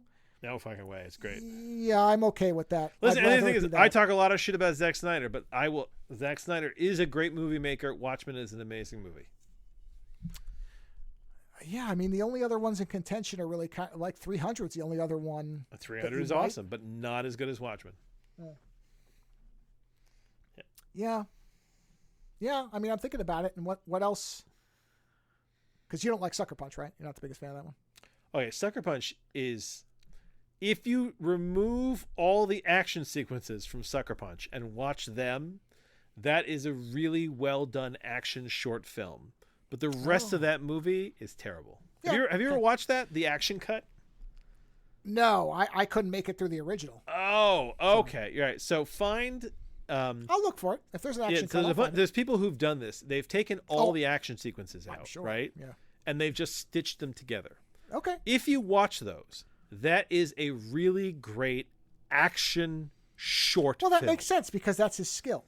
That's his. Oh, he's incredible action, right? But the plot and the rest of that movie, I don't like it at all. Okay, no, I'll watch it. But I love the idea that they've got a like a B-52 bomber fighting a fucking dragon. Like this shit makes no sense. Yeah. Well, that's okay. But it's fun. That makes sense. So, but no, Watchmen, his best movie. Okay, so my review is as you may recall, you tipped me off to Criterion having a synth collection. Oh, okay. And if you remember, I said, well, I've seen most of these, which I have, but I haven't seen them all. And I've been on a bit of an animation kick lately. I've been like watching stuff, and I've just been kind of re-immersing myself in animation, which I've not like I ever stopped appreciating it, but I've just been watching a lot of it lately. Like I'm rewatching all Liquid Television. Somebody sold a bootleg that somebody had recorded all of them, even though they're in VHS quality. I don't care because I miss that show so much. So I've been watching those. Hey, listen, Aeon Flux was better when it was on. Well, at least you can get that in good quality because they did release all the Aeon Fluxes, including the series, which I like. I like the series. Oh, I know, but I liked Aeon Flux more when it was there instead of when they did. Oh no, it was better shorter because it was more distilled weirdness and Yes, and the weirdness was high. But Liquid Television as a series had lots of great stuff, like Winter Steel and The Specialists and all that type of thing. And you just can't get all of it. They have never released all of it. They've only released a best of set that has, I don't know, maybe 4 episodes total worth of what was a 3-season thing. So it's hard to find. But there are places you can buy people who had recordings of it. You can get it. So I'll just say that. So anyway, I went into the synth collection and I was wandering through. And I was looking for something. And I saw that there was what is described as the first Romanian animated feature that was ever made from 1984 called Delta Space Mission. I will not even attempt to pronounce its actual title because I cannot possibly pronounce it correctly. Well, but are you rusty on your Romanian? Come on. I am. Surprisingly enough, I am actually rusty on it. So I thought, okay, this sounds and looks weird, so I'm going to watch it. And it's only about 100. What was it called again? Delta Space Mission from 1984. It has many, many titles, but Delta Space Mission will come up with it. So 110 minutes. Yeah. Oh, my God. Yeah. Oh, yeah. I think I've seen this. Have you? I had never seen this. I've seen things that look like it, but I've never seen this. Do you remember the show Spartacus? Vaguely. Yeah. Oh, that's another one of those really... This looks like Spartacus. Okay, so that made... Because I thought it looked familiar, too, so I thought maybe I'd seen it, but then I read it, and I'm like, no, I don't think I've actually seen this. I mean, this looks weird as fuck, so yeah. Oh, it is. Now, it's all in native language, so there were no clips that I got of the actual dialogue, but I am going to play some of the soundtrack because it's dynamite, and I bought it. It's on Bandcamp, so you could buy it. It's only maybe 6 tracks long, but let's play a little selection from it so you can hear how cool this soundtrack is, because it is... If you type in Spartacus, the animated series, yeah, there's a similarity to that art style. Hold on. Well, where was Spartacus animated? I don't know. Well, let's take a look. Is that the 2010 series? No, this is older. What's the year? Hold on, let me check. Spartacus was 1985 to 87. It was a French animated series. Oh, French. Okay, so that makes sense. So it's basically not American, so that makes sense. Oh, well, there are 52 episodes. I got to watch this show again. Oh, yeah. Yes. Okay. Yes, there is something. Right? Yeah, there is. Okay. So it is not impossible that maybe some people who worked on both things, it could be. So let me play a track off this just so you can get a flavor of it. These are only a couple minutes. This one's maybe 2 minutes long, but it's still, I like the soundtrack since I don't have any other clips. I'm going to play some of the music because it's good.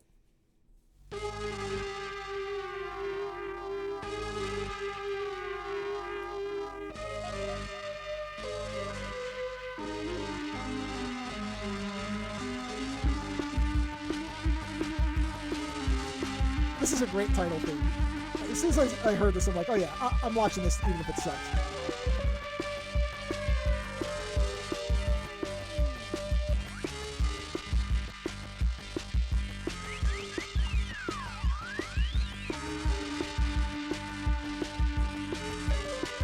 This, honestly, I hate to say this, this almost just sounds like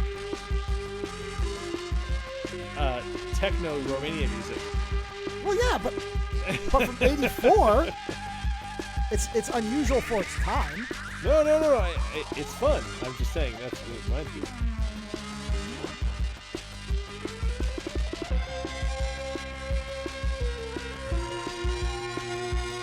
Now it sounds like it's time.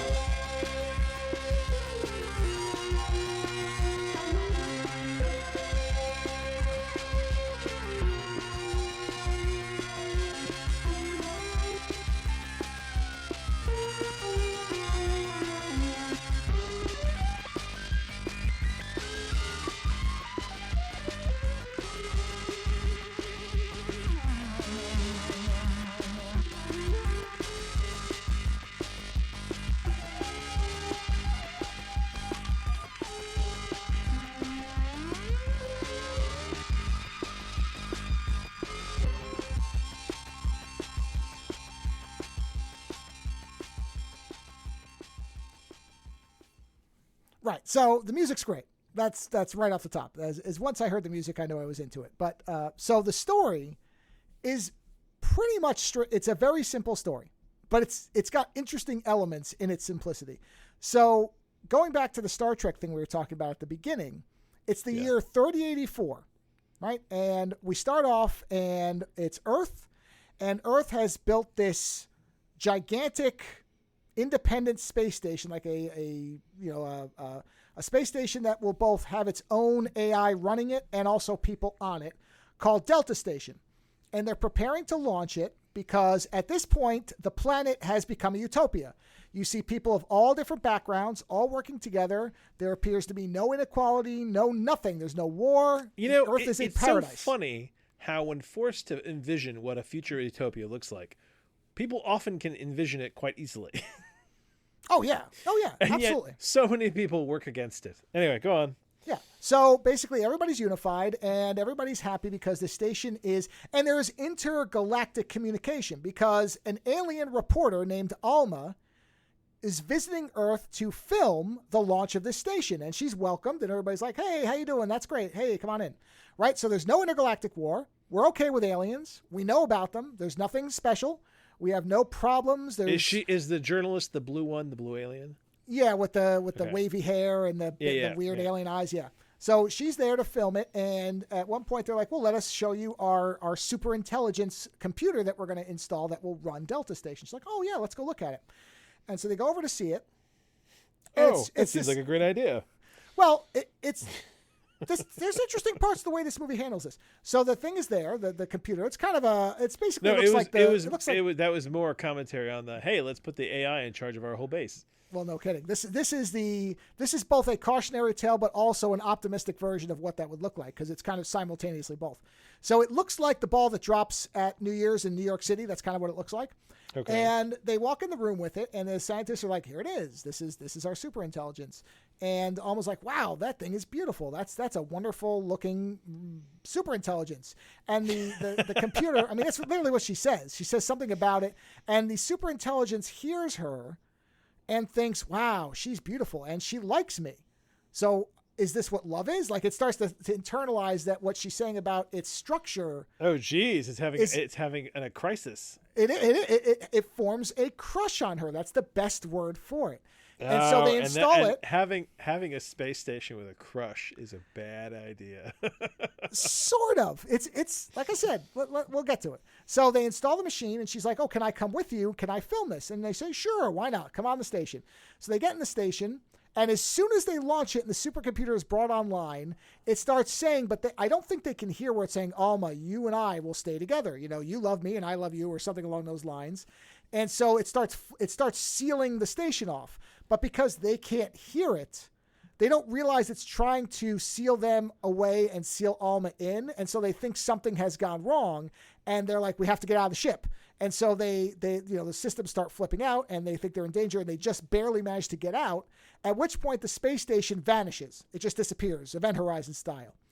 And so nobody knows what happened. They don't know what exactly went wrong. They just understand something happened. And so when they're talking about it afterwards, like, all right, well, something went wrong. We'll figure out what it is. In the meantime, let's keep an eye out. If the station reappears, let's get it back in and let's find out what we did wrong. We know this can work. That's a lot of money to have vanish. There's no concern about money. There's never a discussion of, that's what I'm saying. It's very Star Trek style where there's never a point where they say, this is expensive. They just say, hey, it was a lot of work and we all are really proud of what we did. And now this can go out and it can communicate our desire to talk to other, intelligences everywhere. So it's a very peaceful, they're launching the Enterprise. That's what they're doing is go forth and do first contact. That's what we want. So again, very optimistic. So in the meantime, Alma's kind of bouncing around on Earth, and the real protagonist of the film, you realize after a while, is not any of the humanoid characters, but is in fact Alma's frog dog pet named Tin, Tin. Tin is a two-legged, tailed space frog dog who can eat metal. Apparently, they're mischievous little creatures that make wonderful pets, except if you have a lot of metal because they tend to want to eat it. So they keep feeding it metal, like they're throwing it nuts and bolts and stuff like that. It's benevolent. It's not an evil creature, but they get up to trouble. And so at some point, she's out there taking pictures of Tin when the Delta Station detects that she's going to be taking off from the planet soon. Or it wants her to take off. So it decides that it's going to launch all these creatures to make her want to leave the planet. So it launches first. It sends rock creatures. So it sends this little robot down that animates rocks and makes rock monsters. And the Earth government sees that she's in danger and they send ships to blow it up and they defend her. And then it animates water and a giant water creature comes out and they blow that up. And at that point, they're like, Alma, we think these things are coming after you, but they don't put together what it is. They don't realize it's a space station because these things seem to be appearing from nowhere. And so they're like, you better get out of here, because then it takes like a power, like a very humanoid looking power pole that starts stomping around and shooting off lightning and everything. And it's chasing her, and they manage to defeat that. And she's like, all right, I'm getting out of here because for whatever reason, I think these things are trying to get me. And again, they don't realize it's the station. So she takes off, at which point the station comes after her. And it's like, here I am. And it starts coming after her. It's like, hey, I just want us to be together. Come here, come here, come here. And she's like, and she runs. Because again, nobody can hear what the space station's seeing. They don't know what this is. They just think the space station is flipping out. And so she's trying to escape. Now, do you know what it's saying? Yeah, because you keep hearing it. You keep hearing it talking. Like you'll see it, and then you'll hear its voice, and it's subtitled, so you see what it's saying. So it's talking to itself. Yeah, it's saying like, Alma, all mine, Alma, all mine. Like it's saying that kind of thing over and over and over. But so she's trying to get away. Her spaceship gets damaged, so she has to set down on this planet that happens to be very dangerous, the environment. So she and Tin get out, and she sends a distress call to Earth, and they're like, we'll send somebody as soon as we can. We're sending ships to help you. And they're like, just be careful because that planet's really dangerous, so you got to keep an eye out. So she's got a gun, and she and Tin are kind of going around the planet.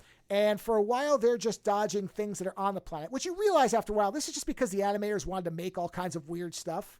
So there's a lot of there's actually periods of this film that are almost Sesame Street, where there's a point where Tin falls into a swamp that seems like it's a La Brea tar pit type of thing.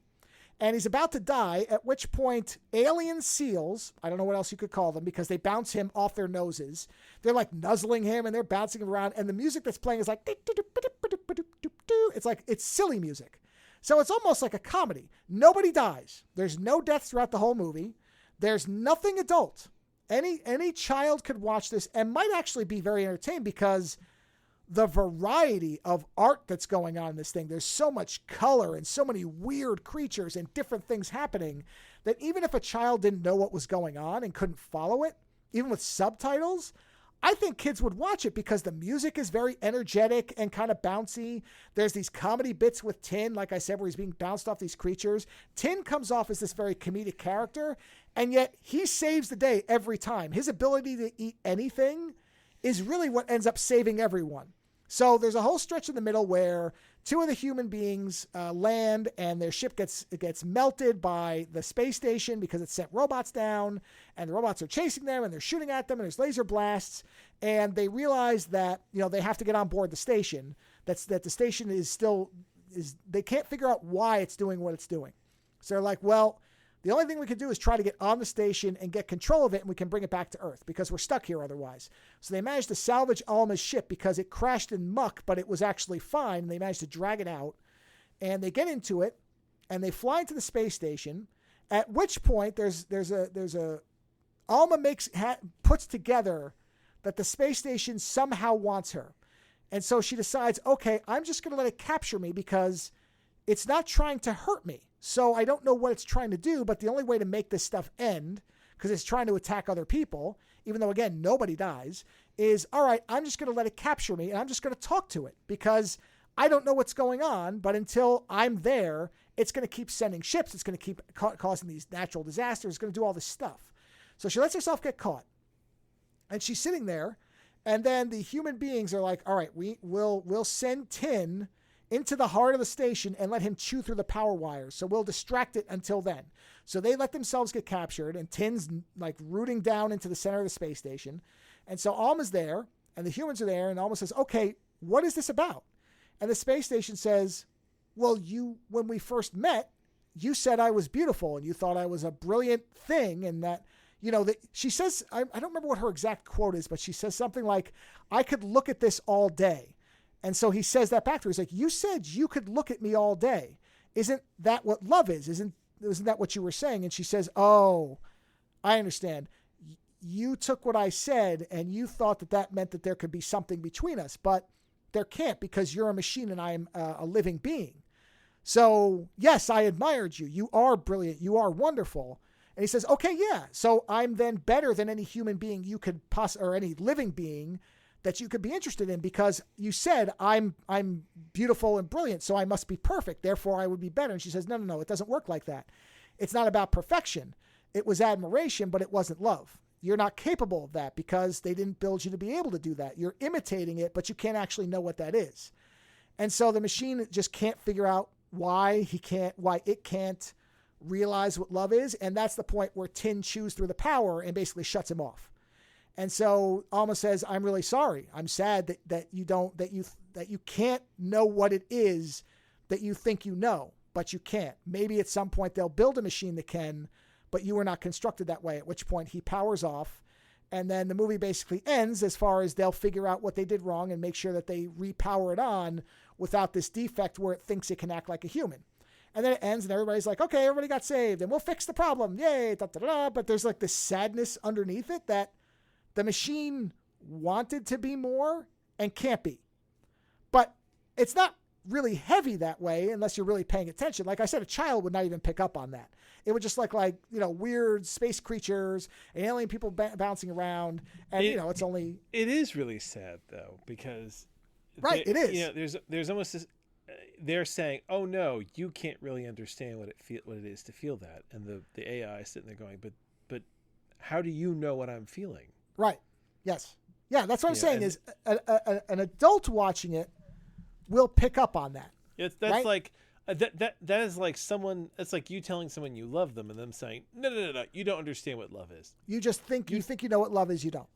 Yeah. No, that's exactly what it is. So they never kill him. She just shuts himself off. Yeah, they just kill the power, but they're basically saying, okay, we'll repair it. We must have made a mistake.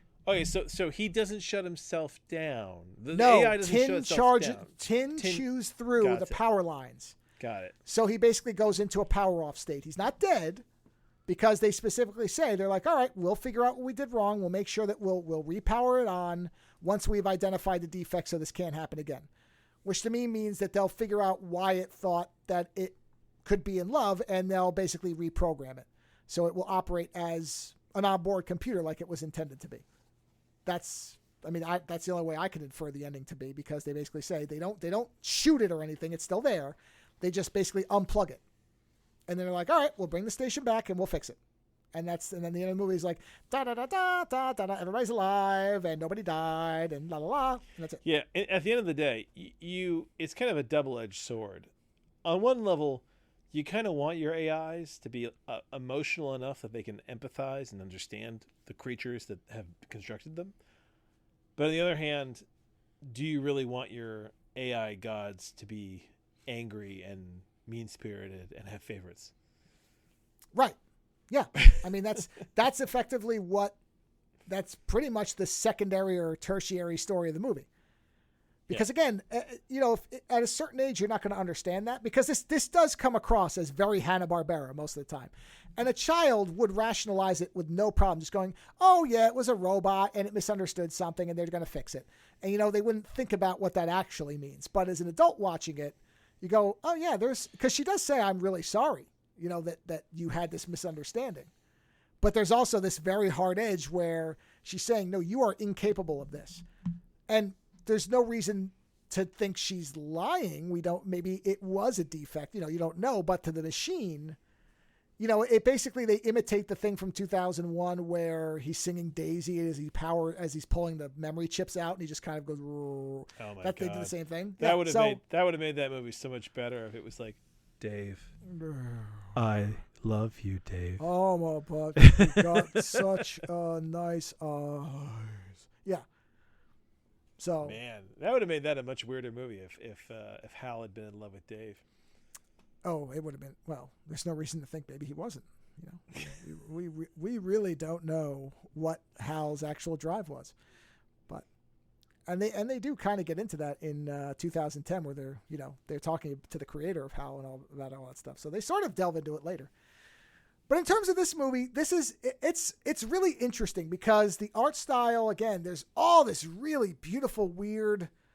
I mean, they really just went crazy imagination-wise. There's so much of this that feels like, okay, this doesn't really need to happen, but it lets them do these weird backgrounds and animate these aliens and do all this stuff. the actual humanoids appear to be rotoscoped a lot of the time because their animation is so much smoother than everything else. I think it's rotoscoped animation. It works great. It's got this simple style to it that at times looks like Mobius. Who did the animation for that Lord of the Rings movie that was rotoscoped? Oh, Ralph Bakshi? Yeah. Was that who? So that wasn't. Yeah. Okay. So there was. I'm always kind of curious, like what studios used rotosculpt at that point. What year well, was that movie? Bakshi's whole thing was that. That was his whole.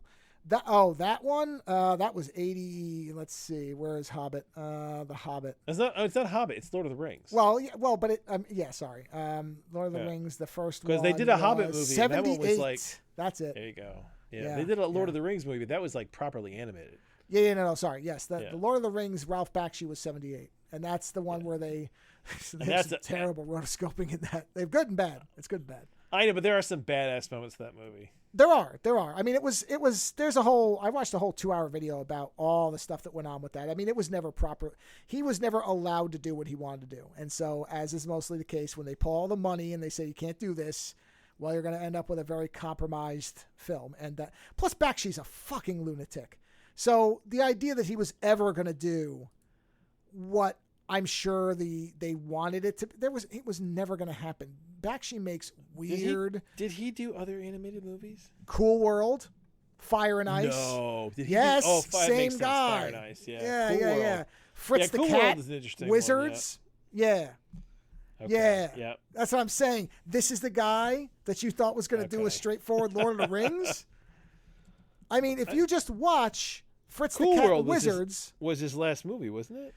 Oh, no. He did many movies after that. No, his last movie was called, it's from 89, called This Ain't I'm Bebop. Looking now. Yeah. Oh, yeah, Ralph Bakshi. There you go. And his last one was actually, I think, his only pure live action one. I'm pretty sure before he died. The rest of them were either mixed Wizards. or... Yeah, Wizards is a weird Wizards. one. That's what I'm saying is, this is the guy. Plus, I mean, he was into weird shit. And he didn't make a secret Days of it. of Coney Island. Yeah. This is not somebody who's going to make a straight-laced Lord of the Rings. What are you, crazy? So that was, but don't get me wrong. Bakshi also comes off as a maniac when you hear him talk. He comes off like he has at times all the arrogance of a James Cameron, where he's like, I know what animation is, goddammit, and anybody who says otherwise is stupid. And then there's other times where he talks about the art of it, and you realize that, yeah, this guy has a really interesting way of looking at animation and how it can work. And so it was probably a combination of, well, this was never going to be what you thought it was because this guy doesn't work. I mean, this is like asking David Lynch's Return of the Jedi. That's one of those things where you sit there and go, wow, what would that have been? I know. You know, it's like the difference between his Dune and the new Dune. Well, the new Dune is what they want. That's like, no, I'll give you a better one. That's almost like having him do a remake of Big Trouble in Little China. Sure. Yeah. And sit there and look at the, the original version, and then look at his version and be like, I know it's kind of the same movie, but holy shit, it's very different. Actually, let's go back to your Aeon Flux thing. Let's have the guy who did Aeon Flux do Cinderella. Ooh. Right? That would be a fun movie. Yeah, I mean, can you imagine what Disney would? What are you doing? I mean, all these really distended, barely clothed women kind of bouncing around. Oh God! Hold on 1 second. Someone must have done Aeon Flux. Jesus, Peter Chung is the guy's name. Cinderella. Let's see if somebody has done that. No, nobody's done that. Well, no, I shouldn't say nobody's done that. Come on, internet. Well, yeah. No, well, no way. Joseph, my friend, you have had an original thought. Hey, no it's one time. has made Aeon Flux into Cinderella. Well, there you go. Yep. Look at that. Let's give Peter Chung Cinderella and expect him to make a Disney film. I don't think so. Honestly, I'd want him to do Beauty and the Beast, personally. Sure, fine, but what I'm saying is, if Disney did that and said, "Wait a minute, what are you making here?" and you'd say, "Well, did you not watch what I've made before? Have you not looked at my work?" Yeah, but that's happened before when they've given it to directors. Well, and been like, that's what happened here. That's what I'm saying. Is this was? I don't doubt that Bakshi was partially responsible for that movie being what it was. But I also think it was unfair to expect him to have made a straightforward adaptation. That's where I'm going with it. This was a disaster that was next to inevitable. And so that's why you got a movie that doesn't even have an ending, really, and is at times, as you said, brilliant and beautiful and interesting. And then 5 minutes later, it looks like somebody shot it in their garage in next to total blackness. Like you can't even see what's happening. It gets dark. Yeah, it gets dark. Right. So that's what I'm saying. Yeah. And so, let it be said.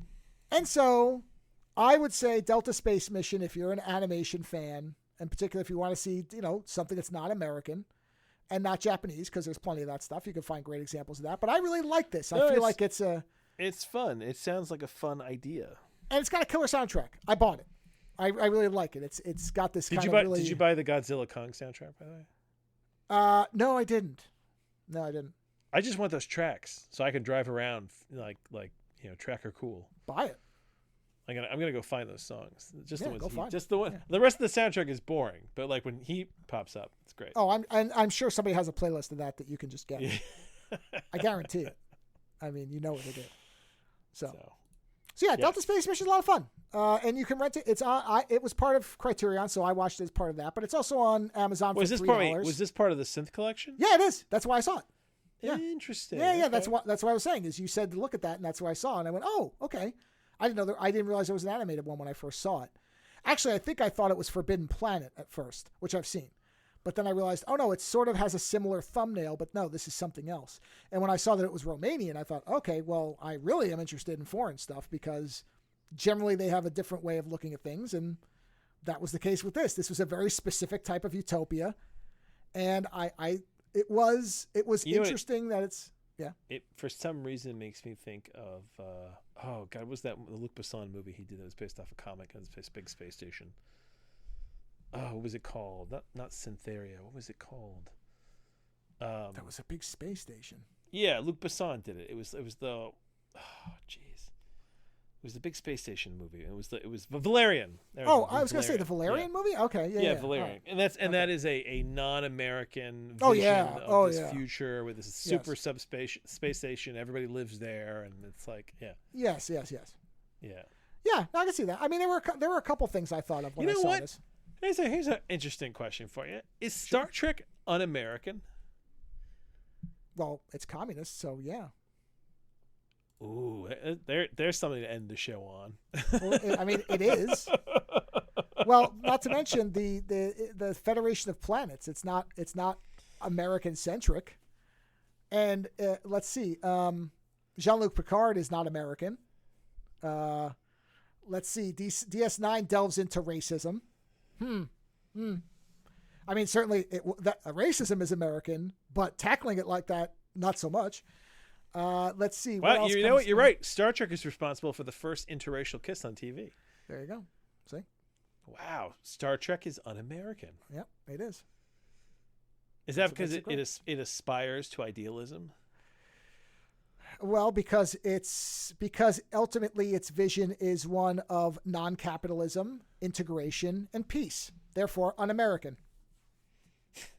And on that note, everybody, hey, so yeah, Delta Space Mission, $3. I would say rent it if you watch the trailer, have any interest, absolutely worth your time.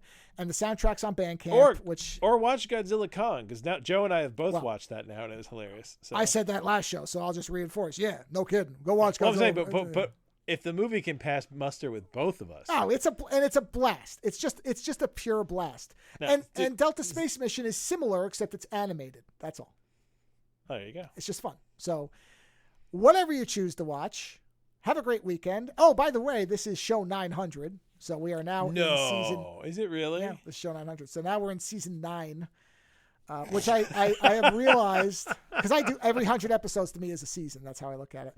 I did not realize, by the way, that for some reason, I talked about Libsyn being great at the beginning. It somehow put a default of season 9 on a bunch of the most recent shows. So I'm going to have to go through all the last 100 shows And make sure they all say season 8, because until you hit the number, it doesn't, the season, I just have this whole numbering thing.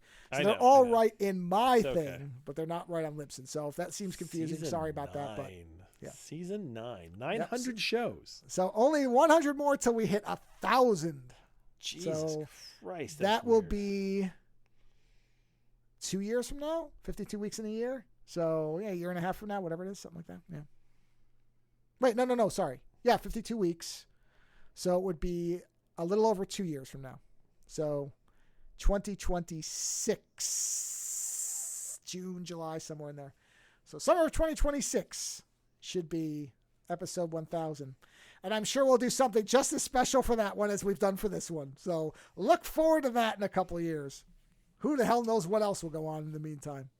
On that note, thanks for being here for 900 if you have been, or, well, actually, that can work 2 ways. Thanks for being here for 900 episodes, meaning you tuned in for just episode 900, or you've been listening for 900. I cannot imagine there's anybody who's actually listened to all 900, but anyway, happy 900, everybody. Have a wonderful weekend, and we'll talk to you again next week.